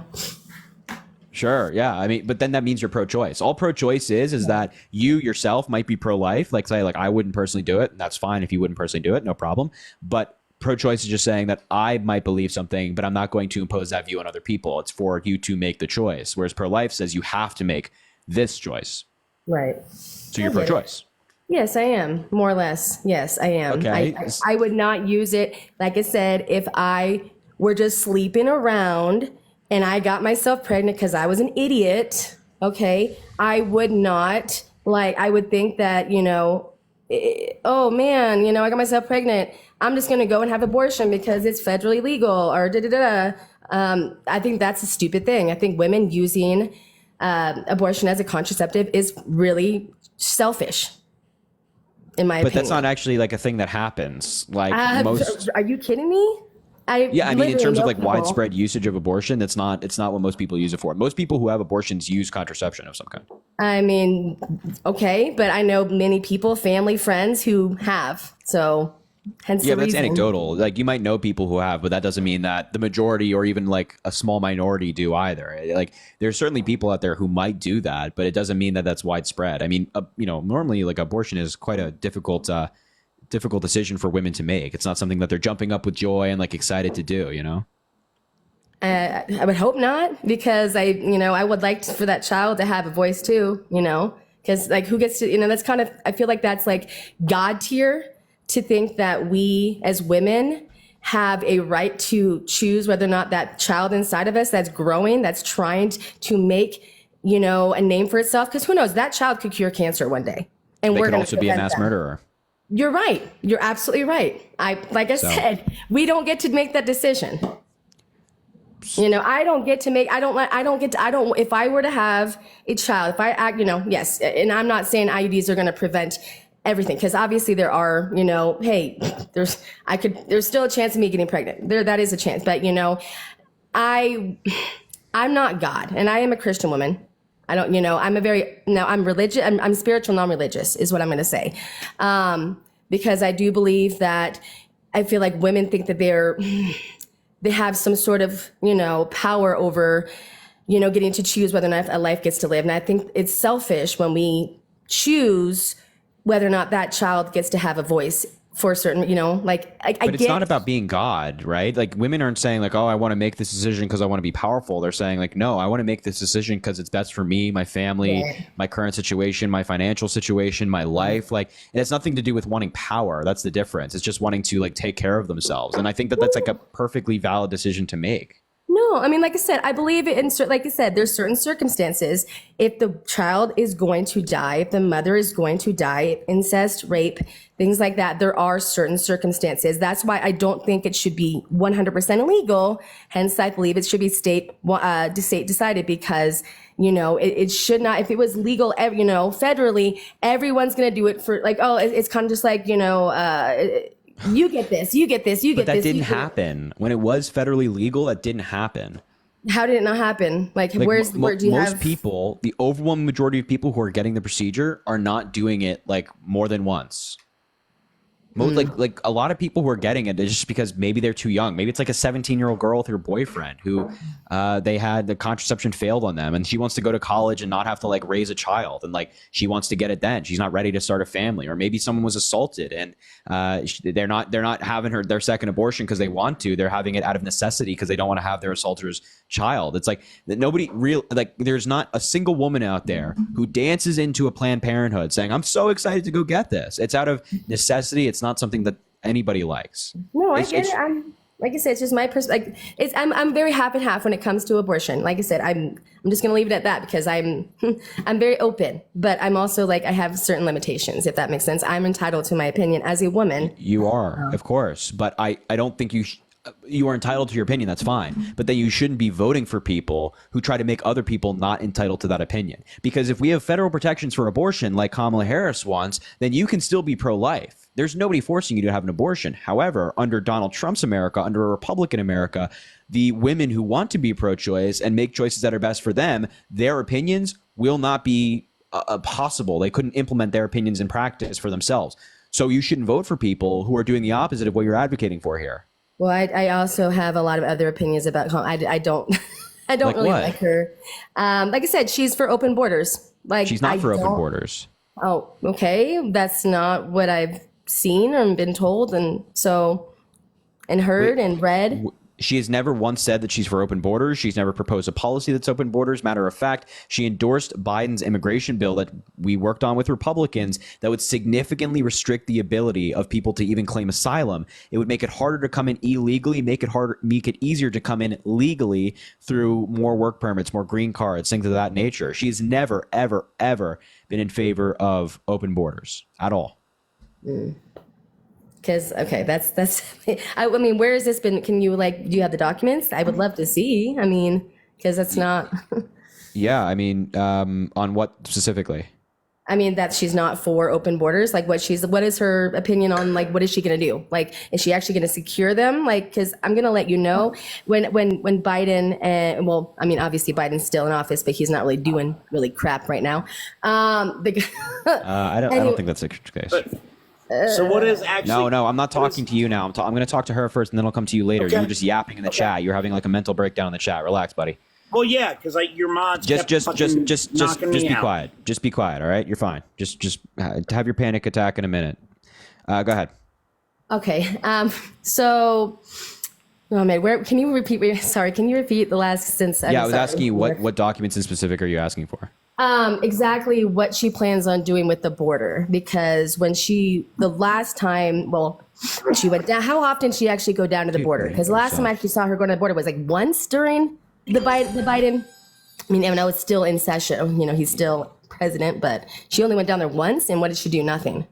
Well, what do you expect her to push people out herself? I've never understood actually, I don't understand the significance of going to the border. What? So okay, she goes to the border and what? What does that achieve? My whole thing is this: you've seen how many women, how many children. The girl in Houston, Texas, right? The one who got. we're not even gonna talk about that because that child's life, anyways.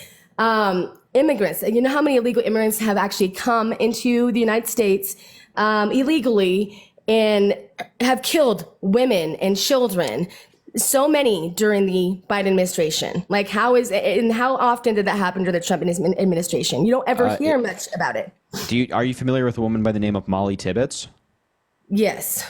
What happened to Molly Tibbetts? I've not heard much, but I've heard a little bit. Can you kind of elaborate more? Because I've heard the name, but I didn't really hear much. Molly Tibbetts is a woman who was killed under the Trump administration by an undocumented migrant. Point is, this happens. There are bad people in every group of people. So via undocumented migrants, there are going to be bad people in that group, but that does not mean that the overwhelming majority of those people are bad people. Matter of fact, undocumented migrants are significantly less likely to commit any form of violent crime than native-born Americans. by a lot. By the way, you're asking for the source on Kamala Harris supporting this immigration bill. I have a statement from her on whitehouse.gov talking about, it's a statement from Vice President Kamala Harris on the bipartisan Senate National Security Agreement, saying this agreement on border security and immigration does not include everything we have fought for over the past 3 years, and we will continue to fight for these priorities, but it shows we can make the border more secure while preserving legal immigration consistent with our values as a nation. And this is on whitehouse.gov. You can look this up yourself. It was published February 4th, 2024. So that's what Kamala Harris is all about. So my whole thing is I want to actually see it, if she actually going to do it, because I'm just going to let you know Trump actually stands on his word. When we were a lot better off during his administration because of what he barely let anybody in. When he was in office, like barely any illegals got through. And through the Biden administration, I'm just letting you know like look at all look how many wars have started. Look how many things have started because of where we're at, What wars have started because of Joe Biden? I mean like all around the world. Well, then like, why is that Joe Biden's fault? World War III is because of his relationship with these other leaders around the world. How did Joe Biden's relationship with another leader around the world cause this? I mean, it didn't, because I'm going to ask you a question right now. Do you think that FDR is responsible for World War II, and do you think that Woodrow Wilson's responsible for World War I? No, not right? Completely. Okay, so obviously, so apply that same logic to conflict now. Joe Biden's obviously not responsible for Russia invading another country. Just like you wouldn't, I'm sure you wouldn't claim that, the president at the time is responsible for Russia invading Belarus or Georgia. Okay. Georgia, not the state, the country, for the record. No, I understand. Okay.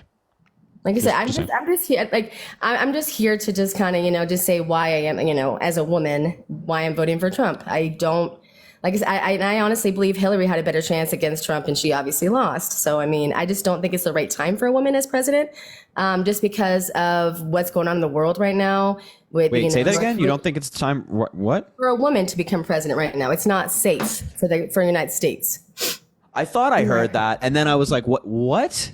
No, I just, in my opinion, that's my opinion, and I have that right. Nobody's saying you don't have the right, but why? What does her being a woman have to do with anything? Because right now, with all the world leaders, they see a woman as a president. They don't trust Biden right now because of how weak he is, I guess, in my opinion. How trying to think of the right words to say. They don't like, he kind of looks, the way he talks and has conversations with the. I'm not asking about Biden. You're saying that she's a woman. Correct. And thus it's not safe for her to be president. What? Because of how she approaches her, projects herself, I guess, is the way I'm looking. I just don't like her in general, and just how she contradicts herself and things like that. So that. But you said because she's a woman. Correct, and yes, because I don't. That's part of it. Yes, I don't think it's safe. Okay, how is that part of it? Because women lead with emotions. I'm a woman. I'm allowed to say I am a woman. I lead with my emotions. I lead with my feelings. Hold on, that has nothing to do with you being a woman. That has nothing to do with you being a woman. That has everything to do with you being who you are. Everybody's different. So you might approach situations emotionally because that's who you are as a person. It has nothing to do with you being a woman. Kamala Harris was a prosecutor, a district attorney, an attorney general, a senator, vice president, and now running for president of the United States. This is not someone who's emotional in all the decisions she makes. She was in court prosecuting people for committing crimes, for assaulting women, for killing people. This is not somebody that's weak. And for you to make the claim that she can't do the job because she's a woman is absurd. She's more educated, more qualified than Donald Trump, and we should elect people who are qualified and have actual policy and have actually have a record to run on, as opposed to Trump, who assaults women and breaks the law. So can you tell me what do you not like about Trump? I want to hear why you don't like Trump. Can you talk to me about that? For two of the things I just mentioned, assaulting a woman, being found liable for sexual abuse, being a convicted felon, being found guilty of 34 different felonies, being found liable for extensive business fraud, for stealing hundreds of millions of dollars from banks and defrauding them. for his awful policy, for trying to overturn an election he didn't win, for mishandling a pandemic, for his disastrous tax cuts, for bullying people, for making fun of a disabled reporter, for making fun of Joe Biden's stutter, and many, many more. Okay. I mean, hey, you just kind of right out there. So any objection to any of the things I just said? I mean, no, I'm not objecting to anything. Yes, I mean, I'm not saying he's a perfect human being. Obviously, if there were a different person running, no person is perfect in my opinion. But yes, he has mistakes. Yes, he's done things. But I don't think that he has done all those things are honestly correct in my opinion. What do you mean? Oh my God. What state are you voting in? Florida. Okay, that's fine. Which is a red state. So yeah, you're gonna go Republican anyway. Oh, absolutely. It's always gonna be red. So yeah, you just love taking people's rights away down there, huh? Just implementing the stupidest policy of all time. It's great. Mm-hmm. That's good. I love the people in the comments, saying I don't care if they don't claim me. I'm a woman, so they, also my biggest thing is this, and this is how we're gonna ramble some people up. I don't support if you. This is gonna be a little. People are gonna say stuff, but I'm not in support of a man in a woman's sport. That's just how it is. I don't. Nobody thinks that a man should be in a woman's sport. Correct. But I don't support trans women being in women's sports. Oh, okay. I don't. Okay. I just don't. I'm sorry. Like women's rights, we've grown so much, and we're now going. Oh, please, don't. No, you can't do that. You can't do that. You can't say, "Well, I'm a feminist. That's why I support this policy." But then you're also voting for the guy who's been found liable for assaulting a woman. You can't have it both ways. But you're saying also, that by the way, you just said that a woman can't lead because she's too emotional. I mean, you're literally parroting like the weird dude at the bar's talking points about Kamala Harris, like the guy that's in the corner in the flannel. You're saying, "Oh God, that guy's weird." He comes over, sits next to you, and starts raging about women. You're parroting his talking points. Get the hell away from me. What is Kamala? So you're basically saying Kamala is perfect, right? Has she done? No, I don't think anybody's wrong in your perfect. eyes? So has she done anything wrong in at all? I don't agree with Kamala Harris on every single policy, just like I don't agree with Joe Biden on every single policy. Okay. So what do you not agree that she does? What policy do you not agree with? Well, right now she hasn't put forward any policy I disagree with. I mean, I might slightly disagree with the way we get there, but generally, like her position is, yeah, we got to fight climate change. Yeah, we got to expand the Affordable Care Act. Yeah, we got to lower healthcare costs, invest in infrastructure, invest in manufacturing and things of that nature. It's like, yeah, I'm all there with her. Okay. I mean, like I said, I respect your opinion. You have every right, as long as there's a clean election, there's no, nothing's rigged, everything like that. I support that, I just want a fair and, good election. That's all I'm tired of the whole bashing one side, my biggest thing is regardless of whether you're a liberal, a moderate, a Republican, Green Party, I just feel like we should all have educated conversations. We should all be respectful to each other. And I'm getting a lot of hate at both sides. Like I said, I hate the extremes on both sides. I just feel like no matter what, we're human at our core. And I like to spread positivity and love.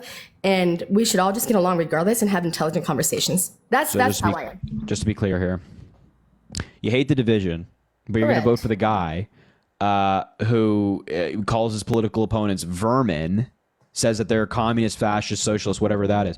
And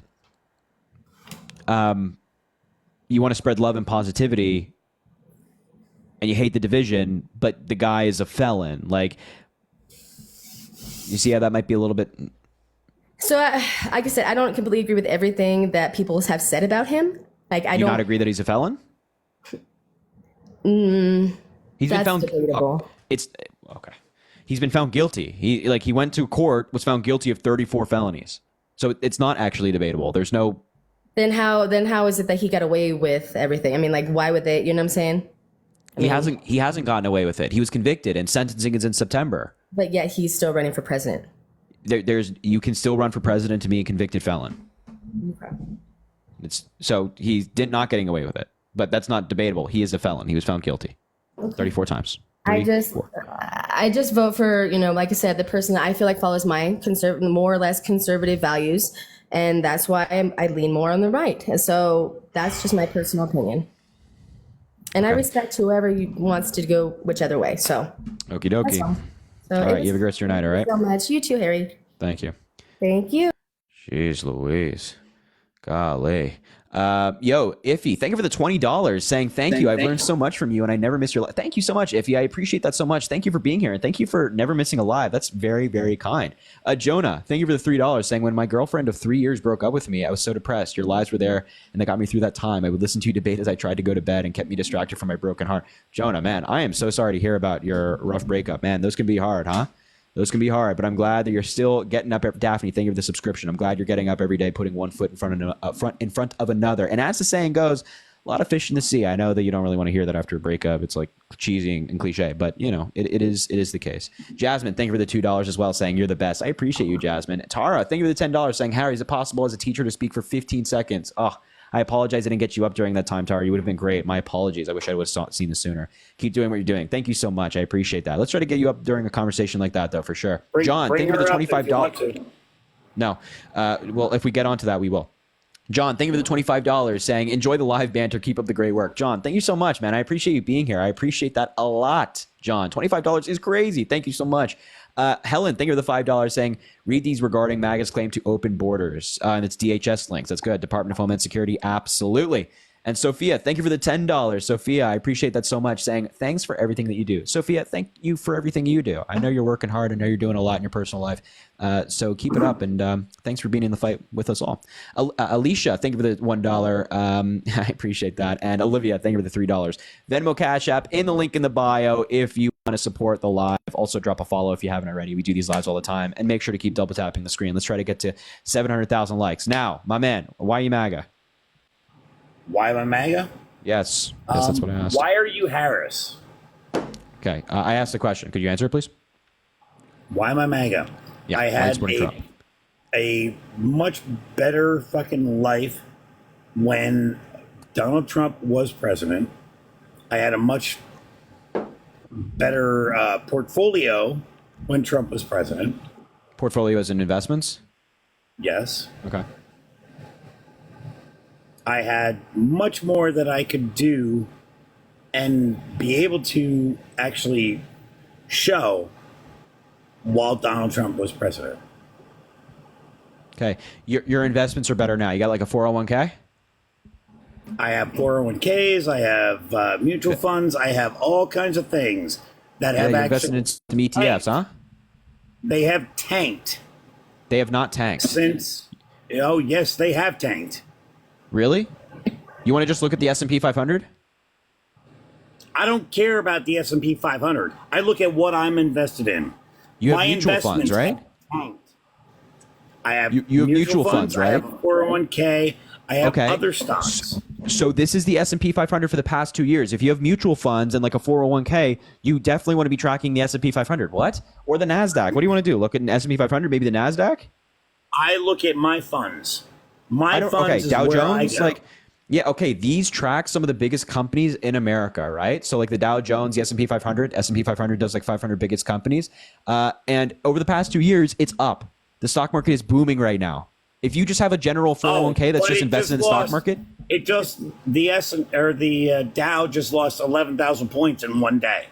No, wait, what are you talking about? The Dow is up now. I'm talking about Monday. Monday, when the Dow lost 1,000 points in one day, the biggest loss ever. Yeah, and even over the past month, it's still up green.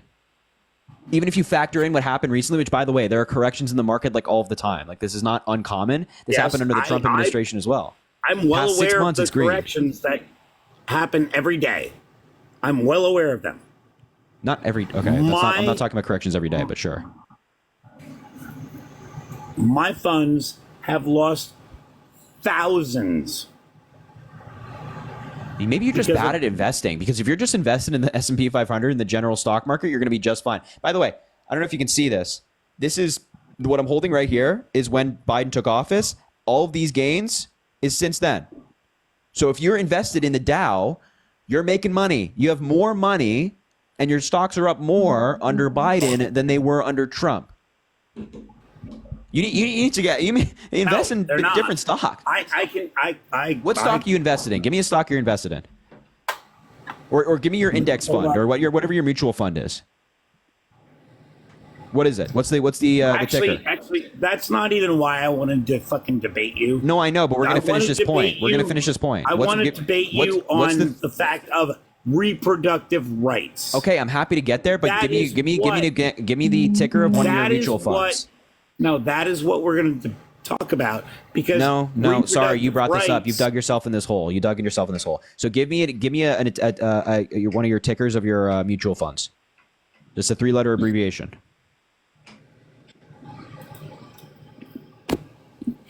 Hopefully. Go ahead. Just to be clear, once you're off TikTok, I can't hear you. So if you're talking right now, nobody can hear you. But just get the name and come back. By the way, this guy's totally. It's like total crap. If you look at anything that's total crap. You know what? Yeah. So when you get me the ticker of one of your mutual funds, I'm going to prove you wrong. Now go. Go away. I'm going to go away because you know what? I wanted. So you're running away. The whole premise of why I wanted to come in here was the reproductive rights. Wait, you brought this up. You're telling me that I'm making more money now on my stocks. No, I'm talking. Yeah. I'm talking about. Give me reproductive rights. Give me a ticker. Is why I wanted. That's why I wanted to come in here. You brought it up. You brought it up. No, actually, you started it. No, you brought up the fact. You said my stocks are down under Joe Biden. They've tanked, and I said, no, that's not true. And then I asked you what you're invested in because you said that, and then you told me the things you're invested in. My 401k is worth less than half of what it was. That is such crap. And if it is, you need to get a new financial guy. Because anybody that's just invested in a stock that follows the S&P 500 has made a bunch of money since Joe Biden has become president. So give me a ticker of one of the mutual funds you have, like VOO or something else. Templeton tax-free is one of the mutual funds I have. Templeton, I'm not familiar. Let's see, Templeton tax-free index fund. There's no tracking of this. It's not like a what does this follow? What does this follow? It's Templeton Investments. Yeah, but what does it follow? Does it follow the S&P 500 or the Dow Jones or the Nasdaq? What does it follow? Oh yeah, Jesus Christ. Let's see. What does it follow? Let's see if I can. Okay.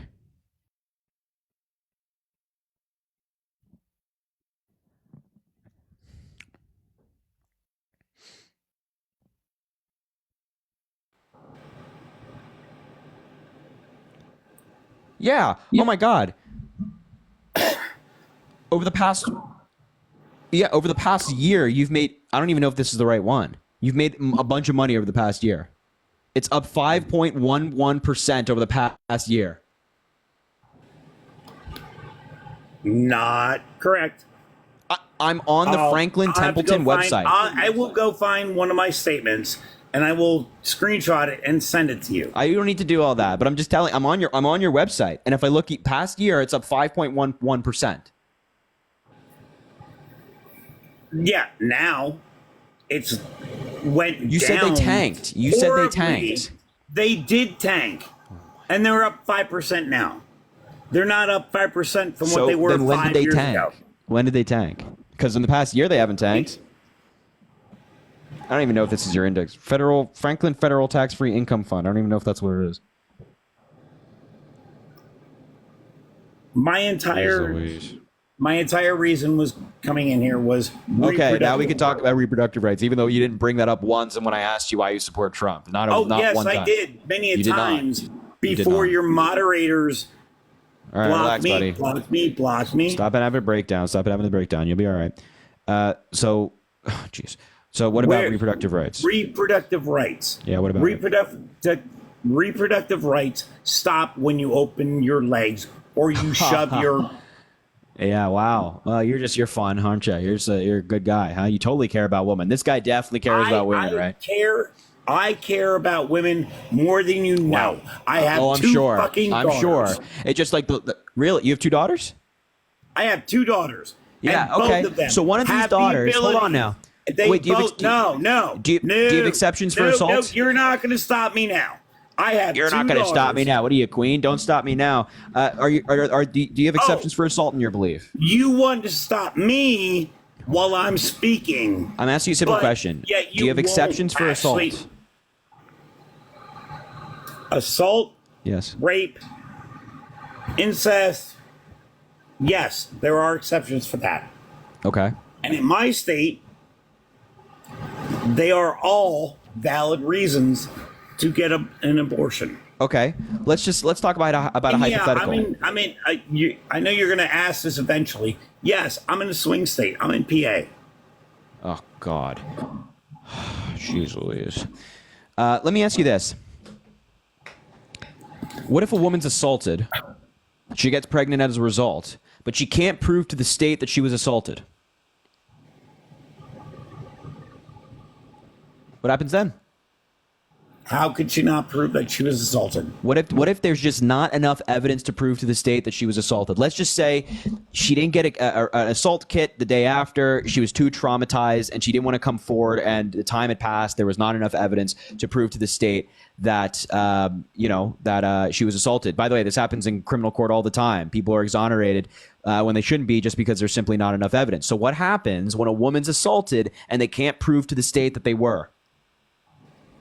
There are exceptions, and those that's not the things question I'm would asking. need.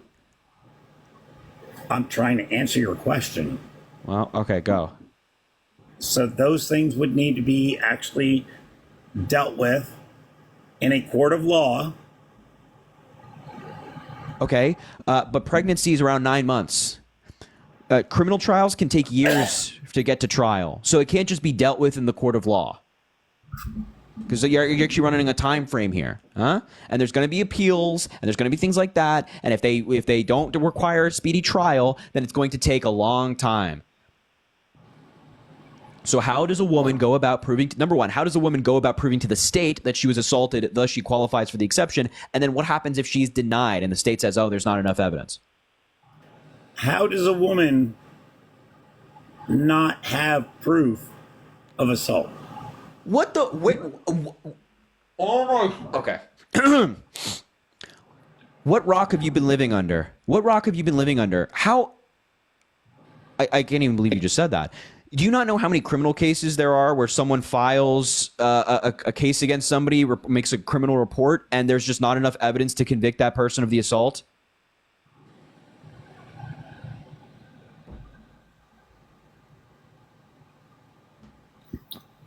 I actually do. So you do know that exists. Okay, so you're asking me, how is there not enough evidence to prove assault? You look at these criminal cases.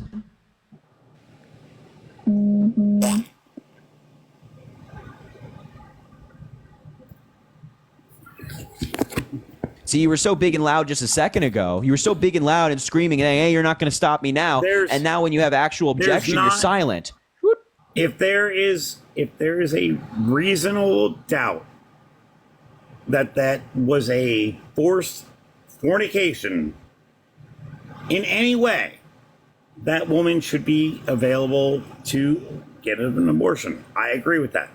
Okay, I'm not what gonna happens say if she I'm can't not- prove it to the state? All she has to prove it to is her doctor, actually, not the state.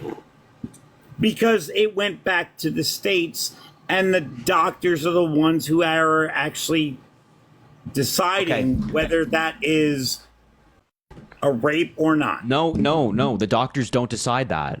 Yes, actually they do. No, they don't. There's nothing funny about this. No, they don't. By the way, it's ironic that you're like, oh, it goes back to the doctors between the doctor and the woman, because that's what the Republicans are trying to block. I will be in jail, probably on a death row, if anybody does this to one of my daughters. I will be on death row for it.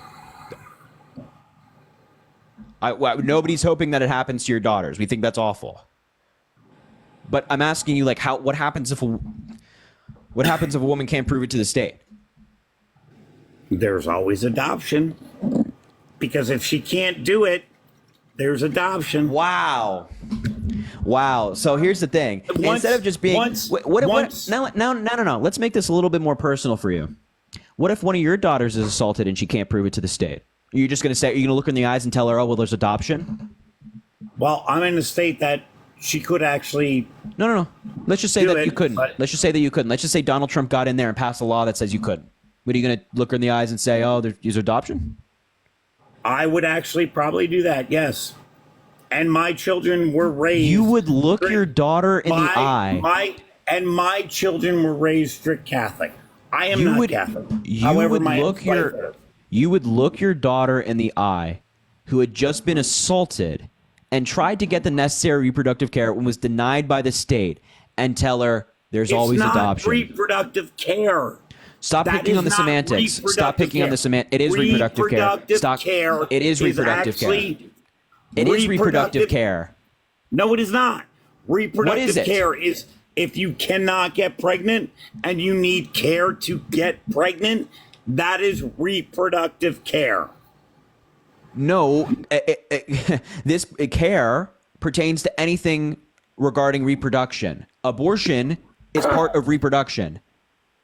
It can be a consequence of somebody trying to reproduce. Thus, you put it in the category of reproductive care. I don't even know why we're debating this, but I'm just further clarifying that you would tell your daughter who had just been assaulted, tried to prove it to the state, was denied. You look her in the eyes and say, well, there's always adoption. Like I said, I'm not in a state that would ever happen. So, and let's just say hypothetically it changes. The law changes. Not even an option. Yeah, I'm very much aware that you're in a state that actually protects this right, which is a good thing. Your governor, Josh Shapiro, is fantastic. But I'm asking you, let's just say hypothetically the law changes. A piece of shit. Okay, whatever. You can think that. He's a great governor. You're lucky to have him. But let's just say the law changes. Actually, we're not.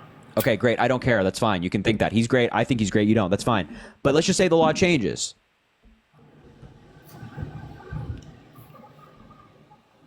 If the law changes, I will actually take my daughter wherever I need to do or need to take her, if need be,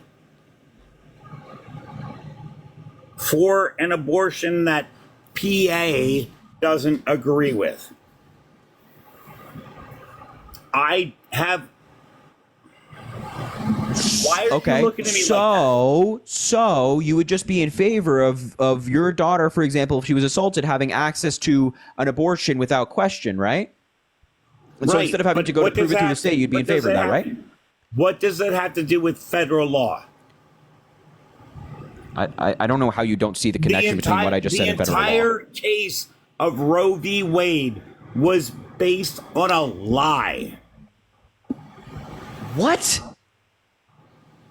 Okay, whatever. Just to be clear, you'd be in favor of your daughter. Like, would you agree? Just be relaxed for a second. Would you prefer a system of which your daughter doesn't have to prove it to the state and can just go get the care that she needs after being assaulted without having to prove it to anybody, or would you support the system where she has to prove it to the state? I would actually prefer that she would have to prove it to the state because, oh my God, bro. Because abortion is not birth control. Nobody thinks that it is. Nobody thinks that it is. Hold on now. You're telling thousands of. You're telling me that your daughter who's just been traumatized. Hold on. You're telling me that your daughter who's just been traumatized. No, I started this before you started asking me. You are in law school. I'm not in law school. You're not in law school? I'm undergrad still, senior. I'm on pre-law, but I'm not in law. It doesn't matter. Go ahead. Whatever. What is a fetus? This is not a question that was addressed by Roe v. Wade. I'm asking you a personal question. What is a fetus? It's a stage of development. When the fetus is in the mother's belly. So, a fetus is not a person to you. I do not assign personhood to a fetus within a certain time frame. Obviously, you never took Latin. I don't. I don't care what the Latin where the word derives from. That doesn't affect my view on abortion at all. I don't know why it would affect yours. That makes no sense. So anyway, just to be clear, you would make your daughter, who had just been assaulted and traumatized, have to, let's just say she didn't want to prove it. Let's just say she doesn't want to talk about it. You would say, well, you got to talk about it. Yeah, you were assaulted. You got to go talk about it. You would prefer that as opposed to her just having the care she needs? I will take her wherever she needs to go for that abortion if she can prove it. Oh my God, dude. This is, how do you have daughters, dude? What the fuck? You would take her to get the care she needs if she can prove. Oh my God, dude. How do you, oh my God. If she can prove it, bro. Dude, you need, bro. Let's just say a 14, let's just say you're 13-year, let's just say you're 13-year. No. 13-year-old girl. Let's just say you have a 13, when your daughter, I don't know how old your daughters are. Let's just say one of them is 13. You expect a 13-year-old girl to like try to prove that to you? Well, if you ever have a child and you have a daughter, it's not going to take much for them to prove it to you. But why would they? Okay, wait. Why would they even have to prove it to you? You're their father. Why would you even ask for them to prove it to you? It's your daughter. Because if that child happens to be promiscuous, and I bro, know get the fuck out of my live and don't come back. No, get the fuck out of here. No. We're not doing that, bro. Get the fuck out of my live. No, get the hell out of my live. We're not doing that, bro. Sorry, man. No. I did, bro. He just said if my daughter's promiscuous. No.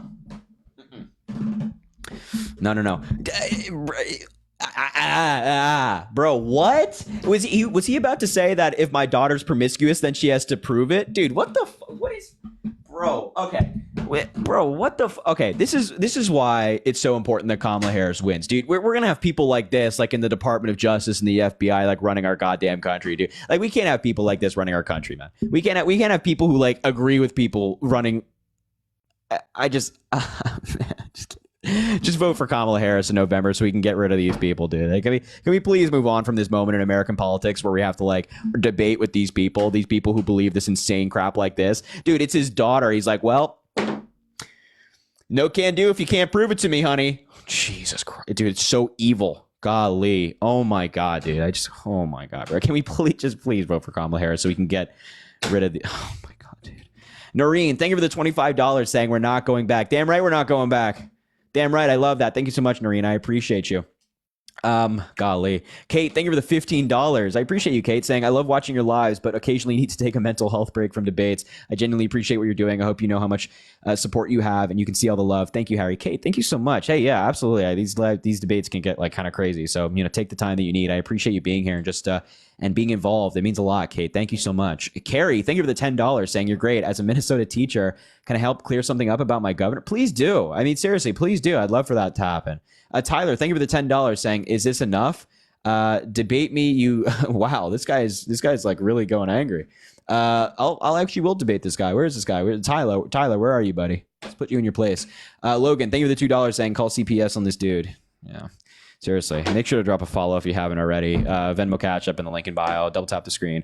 Where is this guy? What's his name? Where's Tyler? Where's Tyler? Look at this guy. Look at this guy. You're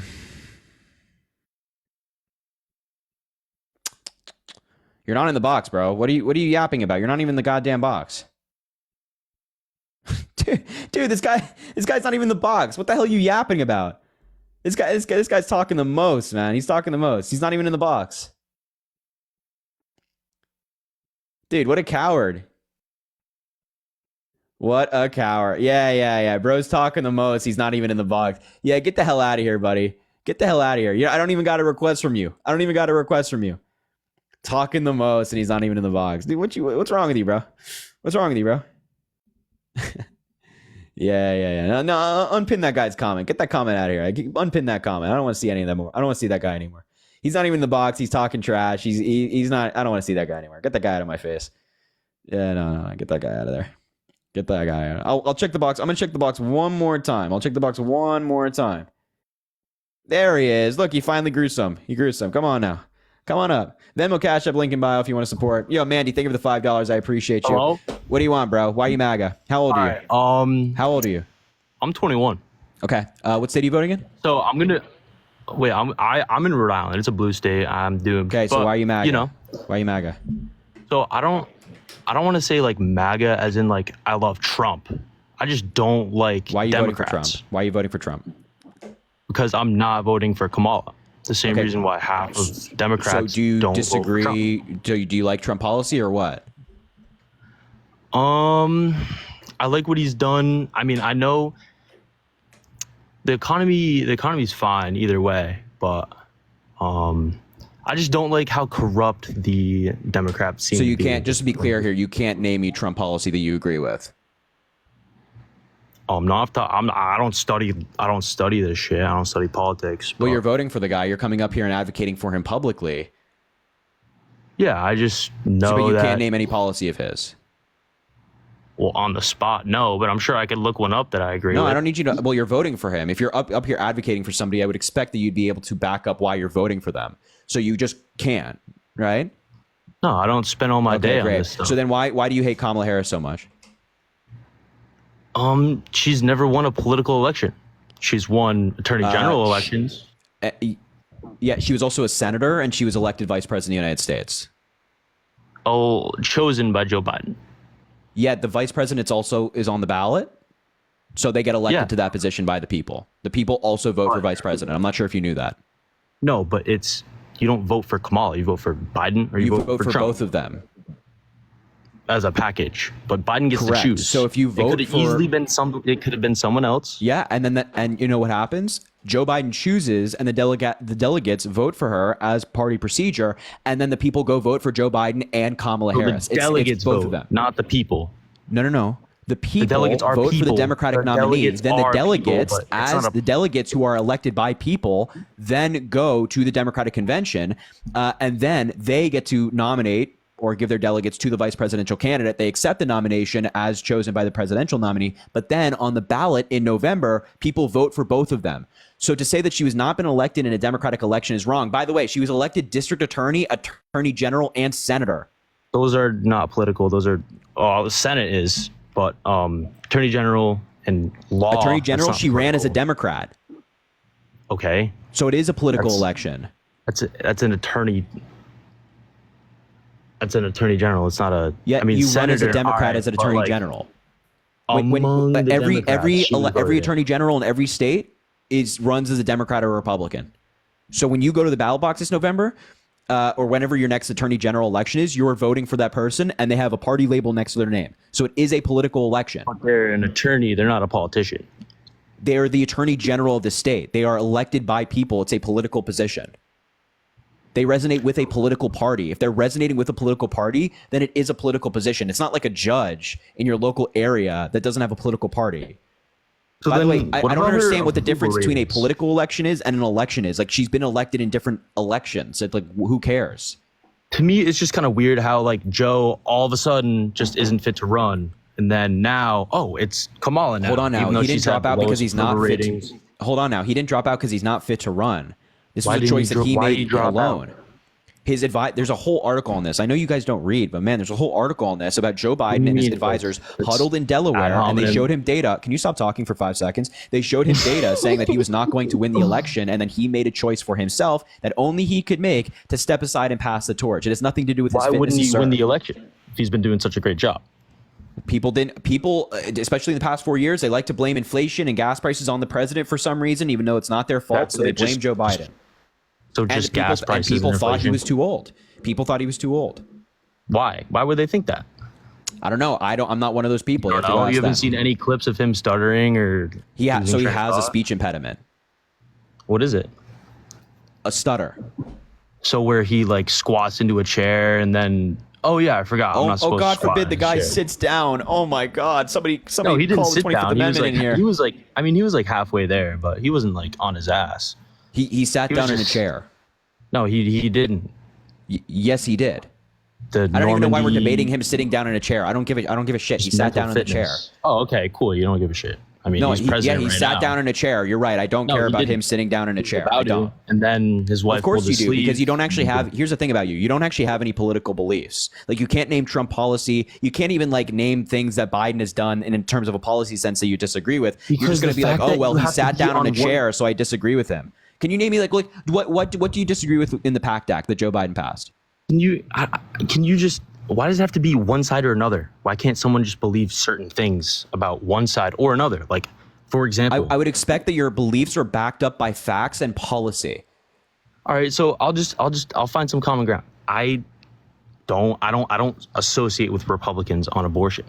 I think that it's not. I don't think it's a case of whether it's right or wrong. I think it's a case of situation. It should be available, but it shouldn't be widely accessible. That's my belief. That's common ground. Widely accessible? What? Yeah, like it shouldn't be encouraged. It shouldn't be a common thing, but if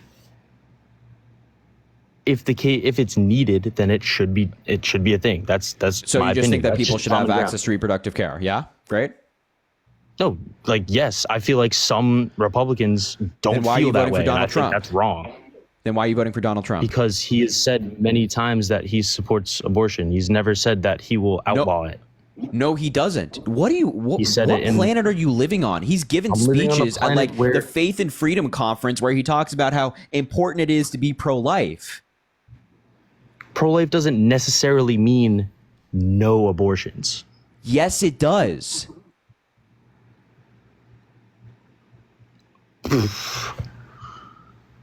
I mean, I don't know. I guess I'm not Republican then, but I'm sure as hell not voting for Kalama still.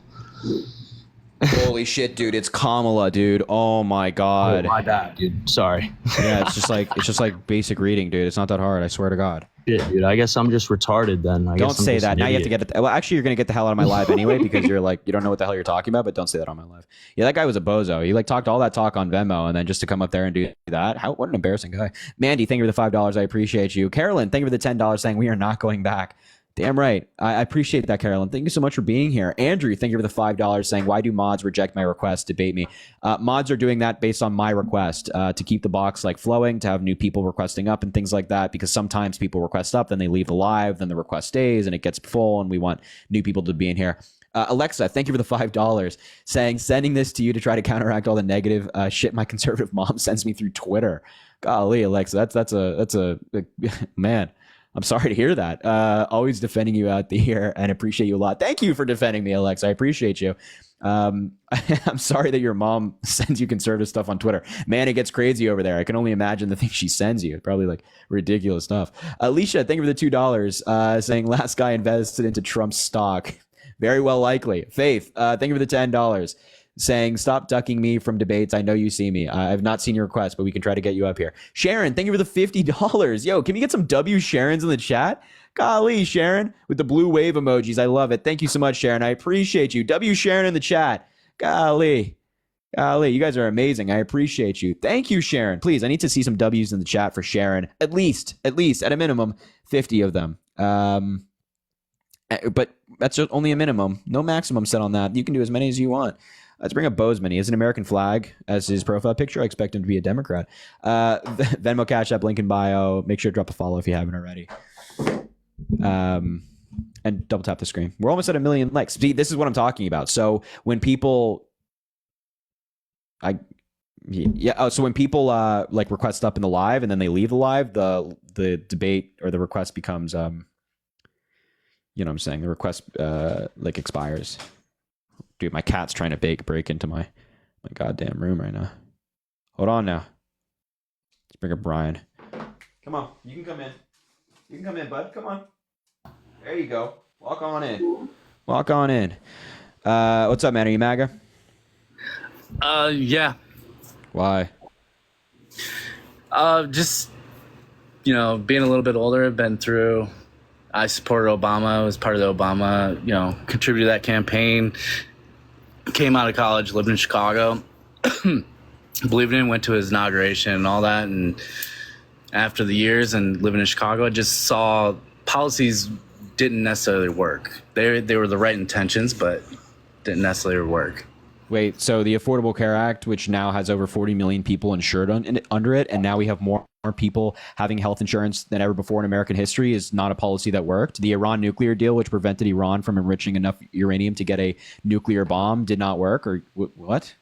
With Obamacare, I can speak specific to that, and that was because I was working for tax law at that time in Chicago and settling tax debt, and majority of the clients that would call in who owed tax debt, one of the intake questions you would ask is, do you have insurance? Because obviously they would have to pay for that.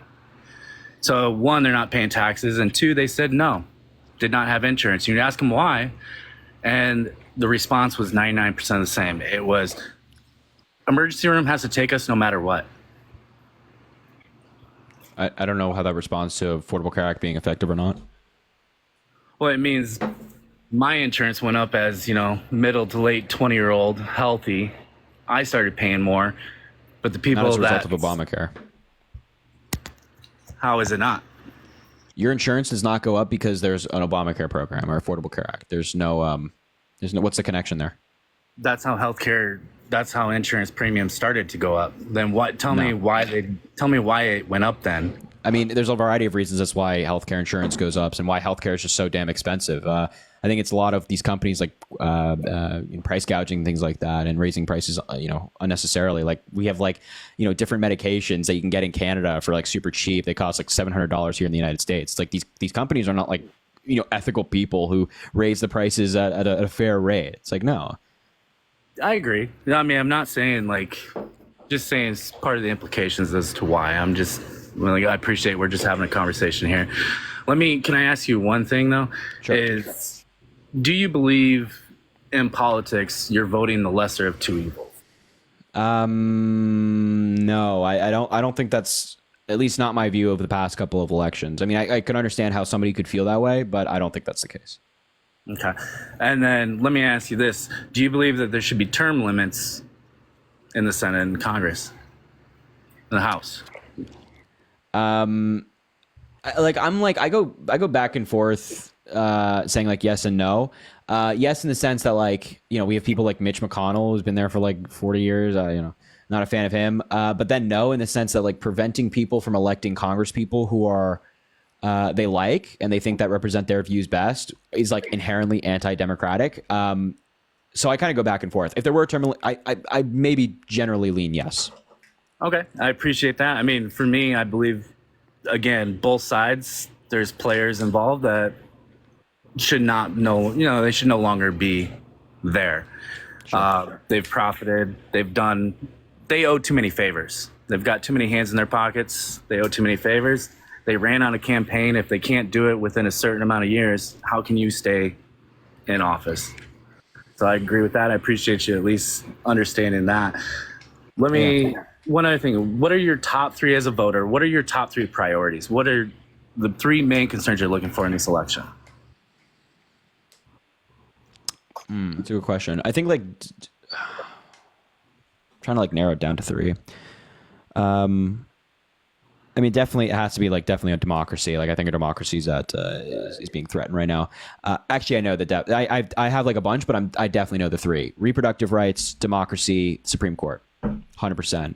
The president appoints judges to lower courts, and of course the Supreme Court. I think the Supreme Court being 6-3 right now on the conservative side is one of the biggest threats to our way of life in the United States. They're just destroying everything. So I would very much like to have more Democratic nominees on the Supreme Court, and then of course reproductive rights and democracy. I kind of speak for themselves. Okay. I mean, for me, then I guess you say MAGA, and I wish I could just claim liberal. And nowadays in politics, you're either one side or the other. But for me as a voter, my top three priorities would be the economy, where we stand, and then from a U.S. base. 2 is going to be the border and crime, and 3 is international. It's war policy and where we stand with war. Well, man, do I have some good news for you on the second one. Crime is at a 50-year low right now. So, I mean, there you go. One of your three is checked off by Kamala Harris and Joe Biden, huh? maybe so, but what about with the immigration policy and the open border? Doesn't that affect 1 and 3, especially specifically 1 for me in the economy? How is having illegal immigrants here? I'm all for immigrants coming to this country as long as it's done through a proper process and documented and going through that. But to sit there and say you can cross our border illegally, and I'm not saying they're all criminals, but be handed an EBT card, housing, and all that. We got veterans on the street. We have homelessness in America. We have so many problems internally that we should be focusing on. And I know we're a country that says, you know, we take in everybody. That's what we've come to stand, or that's how America was founded. But I mean, come on. You got to understand, though, we got to start helping ourselves. As Americans, we got to look at the people in our country and saying, why aren't we doing more for them instead of providing for everybody else? So we can walk and chew gum at the same time, right? We can take care of issues here at home, and then we can, of course, encourage migration. Now, there's two things here. Number one, Joe Biden and Kamala Harris have put forward a number of pieces of immigration policy, especially on day one of their presidency. Republicans voted against that. And then, of course, recently with the bipartisan immigration bill, Democrats and Republicans wrote the bill, like actually authored it, and then it was voted against by Republicans. Republicans voted against the bill because Donald Trump told them to, because he didn't want to give Joe Biden and Kamala Harris a win on immigration. But it includes things you would agree with, like more funding for Border Patrol, more funding for immigration courts, giving the president and the Border Patrol the ability to shut down the border if it's being overwhelmed, making it harder to seek asylum, expanding legal pathways to the country and making it harder to come in illegally, things of that nature. Donald Trump had his buddies in Congress vote against that bill. Now you talk about the economy. I hate to break this to you, and maybe maybe I'm the bearer of bad news, but the economy is actually being bolstered right now by the surge of undocumented migrants and migrants generally in the past 5 to 10 years. A lot of the American workforce, native-born Americans who are older, are retiring at faster rates than younger native-born Americans are filling those very jobs. So all of these immigrants who are coming in either via asylum or something else, green card, work permit, are actually filling those jobs and keeping the American economy afloat. We have the best economy in the world right now because immigration helps us. And over the next 10 years, our economy is going to be $7 trillion. This is, by the way, the Congressional Budget Office estimates this. Over the next 10 years, our economy is going to be $7 trillion bigger, $7 trillion bigger, and our federal revenue will be $1 trillion more because of the unexpected surge in migration. So you're saying like, hey, you know, I want the economy to get better. Great. Encourage immigration. Joe Biden and Kamala Harris are trying to put forward legal pathways for citizenship. Donald Trump, during his presidency, reduced the amount of green cards we give out, reduced the amount of work permits we give out, hindering the steady stream of immigration that helps us. And then you talk about crime and all those things. We're on that. We're getting there. Progress is being made. Yeah. So let's look at the cities where most of the migration has happened, Chicago or Denver. Why has crime increased? Why has the city deficit increased substantially? Where is that money going to come from? Yeah, no, for sure. Like, I mean, well, first of all, I don't know what the city deficit looks like now versus then. I don't study Denver, but I'm sure that it has cost more money because when a new problem arises and there's more people coming in as a result of asylum, then yeah, it's going to cost more money. But the crime has not gone up as a result of undocumented migrants, especially like not violent crime. And crime right now, again, across all these different cities across the United States are falling right now. Even New York City, it's one of the main receivers of a lot of these folks. Crime has been falling for quite some time. So last week, the city of Denver received notice, or I guess Colorado in general, that Venezuelan gang that has crossed illegally has put a green light on police in Denver and the city surrounding. Is that not an issue? No, I don't know about that specific report. I'll take your word for it. That's of course an issue. Of course it's an issue. But then again, I want to remind you that Joe Biden and Kamala Harris put forward immigration policy that would have restricted a lot of the things we're talking about. And Republicans voted against it. So at some point, we have to be honest with ourselves. We can no longer blame Joe Biden and Kamala Harris for anything happening at the border. We have to blame the people who are standing in the way of that immigration policy. Right now, that's Republicans. Can you agree, though, when Trump was in office and border was the priority and all of that, weren't Democrats the one that were kind of voting against that at that time? and now it's kind of vice versa. No, we were voting against stupid policy. So the border wall is a stupid policy. Separating kids from their parents is a stupid policy. How is that a stupid policy, though? Like, can you go separating into kids from their specifics on parents? it? No, just the border. You say it's stupid. Yeah. But isn't that what's kind of cause and effect? No. The problem with the border right now is not people who are undocumented crossing the border. It's asylum. Asylum is a legal process where people can claim that they're being persecuted on a protected trait in their home country, and they're legally allowed to do that. If they pass the credible threat interview, they're let into the country, and in some cases, they're bused to certain cities. They are legally there. Except people are abusing that system. They're falsely claiming that they're being persecuted when they're not. So Joe Biden tried to make it harder to claim asylum and have it actually apply to only people who need asylum. And the Republicans voted against that bill. So the border wall doesn't stop that because people can still claim asylum whether there's a border wall or not. And by the way, there's already a wall at the border. Yeah. Okay. No, I mean, I appreciate the conversation. I just had those questions there. Mandy, who's donated to your Venmo here, she's sitting next to you. She would love to talk to you in a different stance. I'm a little more calm. Mandy's right there? Yeah. Shout out Mandy. Hey, you want to invite her in? She'll be the one to debate. I'm the more even keel. Yeah, I like that. Have a no conversation. Problem. Yes, sir. I like that. I like that a lot. All right, man. Hey, listen, I appreciate the conversation. You're welcome back anytime if you want to talk about this further as we get closer to the election. But other than that, you have a good rest of your night, all right? You as well. Thank you, Ryan. Appreciate it, man. What do we got? Let's see. Hold on now. Faith in Films. Again, $5. Stop running and picking the lightweights. This guy is now you're insulting other people who are coming up. I don't feel like an inclination to invite you, buddy. Hold on now. Ben, will you ever run for president? That's a goal, man. Well, I shouldn't say that because maybe I want to go into law or something. I don't know. I don't know what I want to do. Mads, thank you for the $6.66. Trans rights, please defend us against these people. Of course, my man. Of course, we're making it happen. We're trying at least. These folks are crazy, man. Gigi, thank you so much for the $1 saying, like that one guy going through a breakup, your lives also help me feel less lonely and get through mine better. Hope I find a smart, handsome man like you want. Golly. Hey, yo, I'm getting talked up right now. I appreciate that. Love to be one of your mods. Yeah, for sure. We can make that happen. I appreciate that. That's very kind. And I hope you're doing well. I know, as I said, those things can be tough. So I hope you're doing well. Adam, thank you for the $5 saying, Harry, I'm Jewish. And a lot of people are telling me that Democrats are anti-Semitic. Is that true? Of course, that's not true. No. By the way, like Kamala Harris's husband is Jewish. I feel like that kind of itself puts it, puts it to bed, right?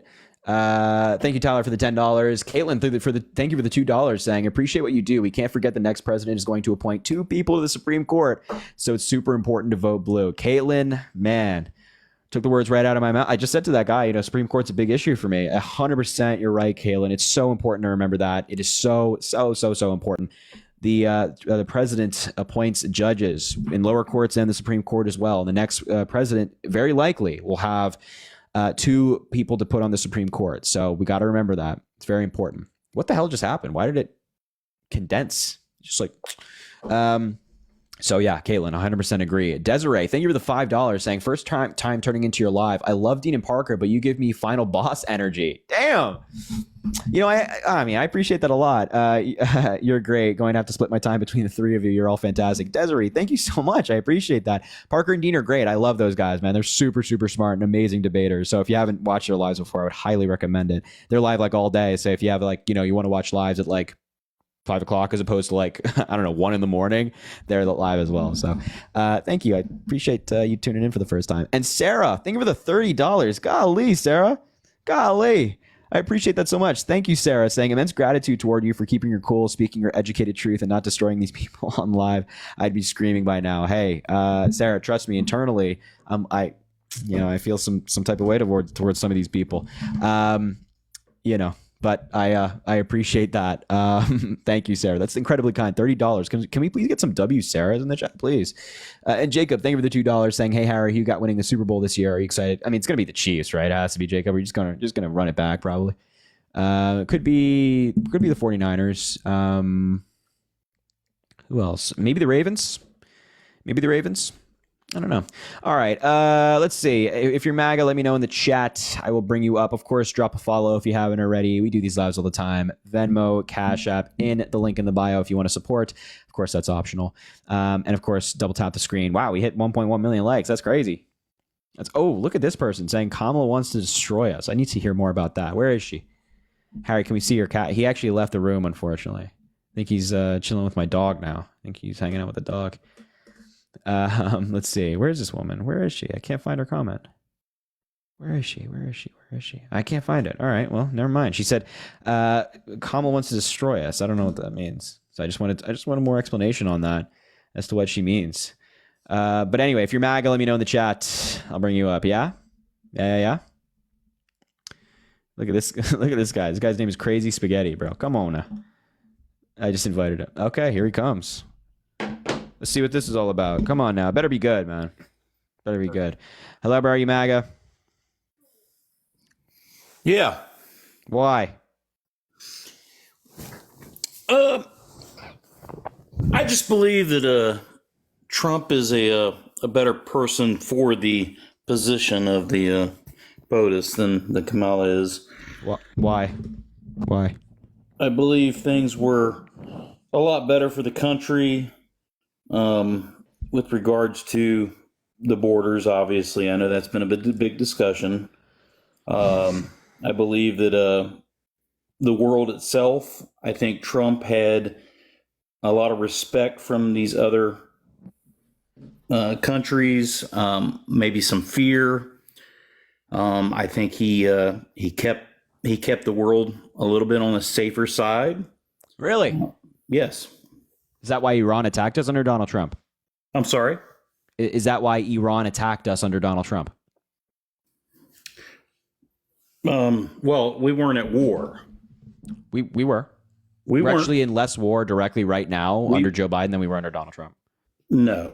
Yeah, but Joe Biden pulled out of Afghanistan, meaning that there's one less war that we're directly involved in with troops on the ground, meaning that Joe Biden pulled out of Afghanistan horribly wrong. Well, the deal was actually negotiated and signed by Donald Trump. It's called the Doha Accords. The Inspector General of the United States blamed that. It was a deal, and it was set up correctly to slowly pull out.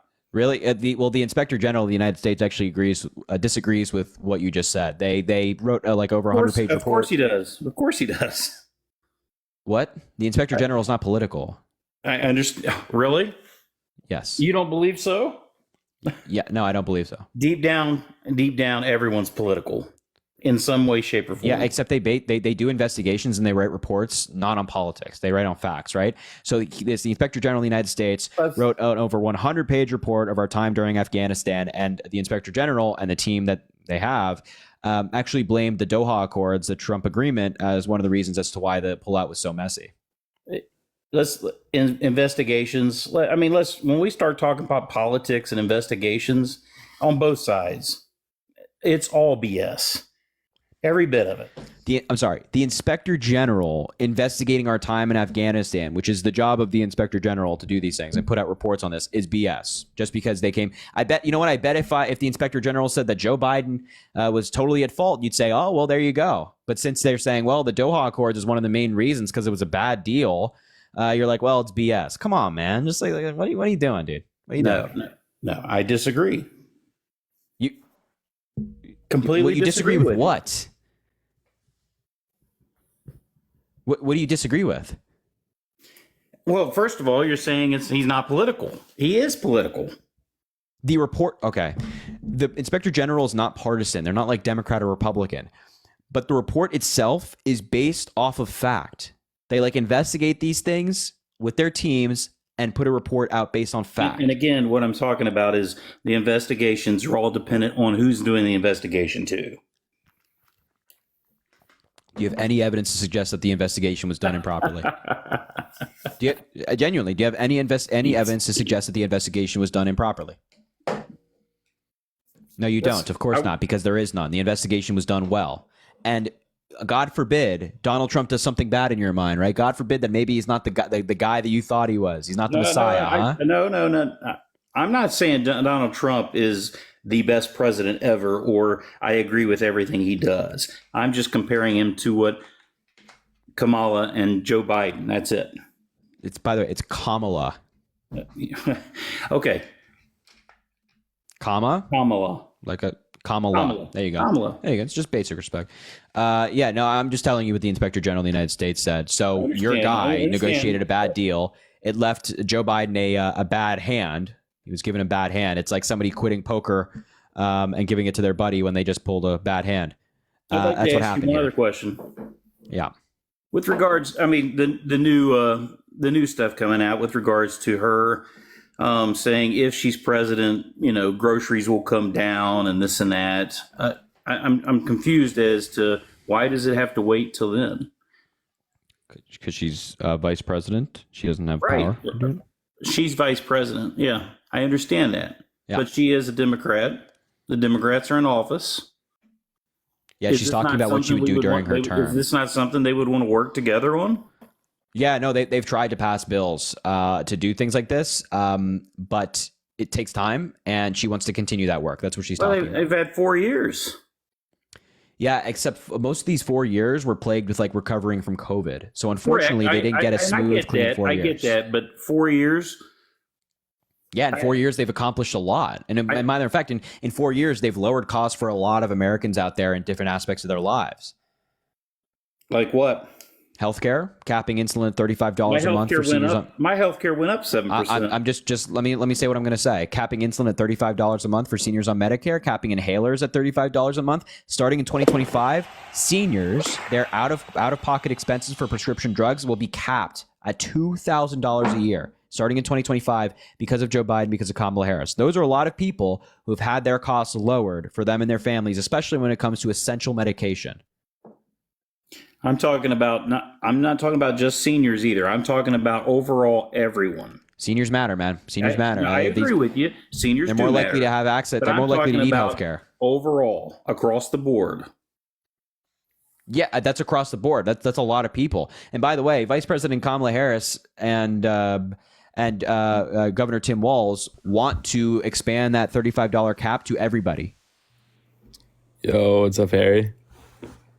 Why did you get added up? Are you Maga or something? I don't know. Someone just added me. All right, I'll talk to you in a second. Just mute yourself. All right. So that they want to expand that to everybody. I did have one other question for you. Mm-hmm. Have you ever considered, or have you been talked to about debating with like Ben Shapiro? Yeah, people always say I should debate that guy. I think I really and truly mean this. You're a great talker. You're well educated. That's obvious. You've done your homework a lot more than a lot of us. Just like, I see you as the Democrat version of like a Ben Shapiro is what I was asking. I appreciate that. No, I don't disagree with everything you say. I disagree with some things you say. The abortion part. I know the gentleman earlier. I would not want to have him on my team, but I think when you get to that area you were talking about at the end about his daughter, and if she was assaulted, and I think you get to in that area, obviously you get to a gray area. It's difficult to make a decision one way or the other. Especially when you have one group that obviously doesn't want abortion and the other one that does. And then when you get to that area, it's kind of one of those, that's a difficult area. I don't believe in the abortion myself, except for certain instances. I think most abortions are probably accidental.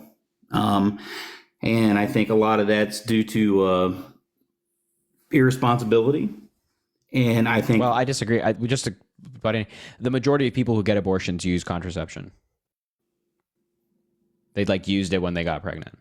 So even if it's because of somebody's being irresponsible. And I wasn't even putting that into the mix. I'm just talking about general. I apologize, but I should have been more specific. Well, all right. Well, yeah, I guess we'll leave it there then. Sound good? But yeah, I appreciate you taking my time. I just wanted to, mainly the reason I wanted to talk to you was the Ben Shapiro. I think that would be a really good debate. I think both sides would be both sides would be interested in hearing you two talk. I think that'd be great. Yeah, I actually challenged him to a debate on Twitter. He like quote tweeted me or something and said something mean about me. So I challenged him to a debate. He never got back to me. I don't think he ever, maybe he didn't see it, and maybe, I don't know. I just never heard back from him. So, but as I always say, this platform right here is open to everybody, with somebody who makes content, somebody who doesn't. So if Ben Shapiro or Charlie Kirk or anybody. Yeah, no problem. All right, man. You have a good night, okay? Dude. Thanks, man. All right, what's up, Kingston? What's up? I heard you talking about how insulin prices and all that were like lowered. What's gonna happen because all the gas prices and the grocery prices are so high that it just doesn't even matter that the insulin prices are low now, because like they're paying so much. They're paying that money instead the gas. Well, that's not. I don't think that obviously I don't think we have the math on this, but I don't think that the amount that like your gas has gone up. Wait, how old are you? 18. What year were you born? 2006. Yeah, sorry, bro. 2006. Do the math. No, I know, but you obviously are not born in 2006. Because if you're born in 2006, you would have just said 2006, but you went 2006. So I'm sorry, man. I apologize. I know. You have to be above the age of 18 to be on TikTok Live. Not my rules. It's TikTok's rules. Sorry, man. I apologize. Listen, when I was 16, when I was 17, all I was doing was talking about politics. Of course, I would have wanted to debate. So I think that these folks should be allowed to debate, but unfortunately, TikTok does not allow it. Nolan, thank you for the $2, man. Lions win the Super Bowl. They could, man. Jared Goff, if he turns up again, man, I don't doubt it, man. Brad, thank you for the $1 saying, what don't you like about Agenda 47? Literally everything. Their policy on all of it, on climate change, on trying to get rid of the Affordable Care Act, on the views on reproductive care. When it comes to veterans, they just do nothing. Housing, like Donald Trump has not talk to us about housing. No idea what he is going to do to lower housing costs and things like that. It's nonsense. He wants to overturn like the Inflation Reduction Act, a bill that Biden passed that did all these things that we're talking about. It's ridiculous. Anyway, I could go on, but I won't. Trista, thank you for the $5 saying, I tried listening to the older millennial last night and got so bored because he made no sense. I was like, at least Harry, Chris Parker make so much more sense and have valid points to back themselves up. I love you, TikTok husband. Trista, thank you so much for the $5. I appreciate you. It's very kind. Yeah, no, that guy sucks. Really just not that. He's not a good guy. We know that, though. Caitlin, thank you for the $10 saying, have been on your live as a millennial. You give me hope for this country, Harry. Thanks for all that you do. Hey, Caitlin, thank you for everything that you do. I mean, seriously, I know you're all of you out there watching at home. You guys are doing a lot in your personal lives as well to help Kamala Harris win. And that's important. But anyway, listen, I have some bad news. Oh, no, I know. Wait, before I do this, make sure to drop a follow if you haven't already. We do these lives all the time, post videos, all that good stuff. I think we're gonna hold on. If this person wants to come up, I was gonna end the live, but if this person wants to come up, I'll let them come up. I just invited them.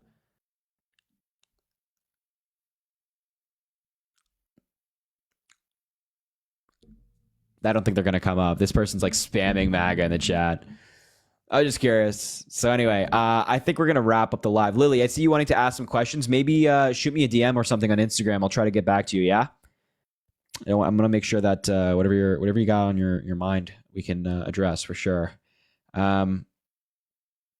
Anyway, yeah, I think we're going to wrap it up there. Unfortunately, I know it's very sad. I wish we could go longer. We've been live for like 3 hours, but it's like 1:30 on the East Coast, so I think we'll wrap it up there.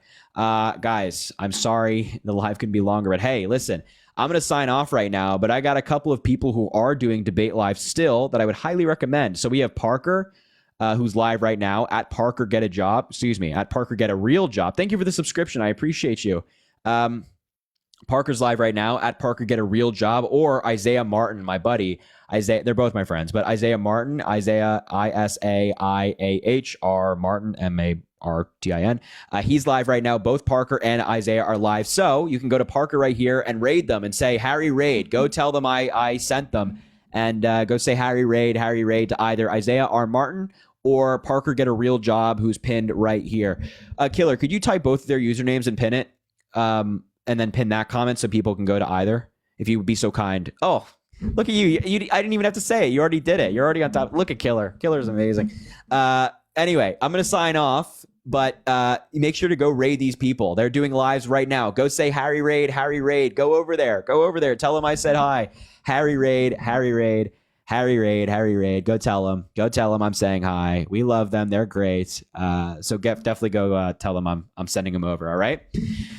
And it would mean a lot if you could go do that. But I'm going to sign off now. So listen, make sure to drop a follow if you haven't already. I post on TikTok. I do these lives. I also post on YouTube, Twitter, Instagram, all that good stuff. All of those links are in my TikTok bio. It would mean a lot if you can go check out all the pages. We post on there every single day. And folks, tomorrow is a Sunday. So I hope you had an amazing Saturday night, and I hope you have an amazing Sunday. Make sure to take care of yourselves tomorrow. Drink a lot of water, eat some good food, do what you got to do. See your family, friends, loved ones, your boyfriend, girlfriend, cousin, best friend, whoever it is that you care about in your life. Tell them you care about them tomorrow and go see them if you can. And look, I appreciate all of you, and I hope you guys have an amazing night, amazing day tomorrow. All right, everybody. I appreciate you. We will talk soon. All right. Bye, everybody. Mwah.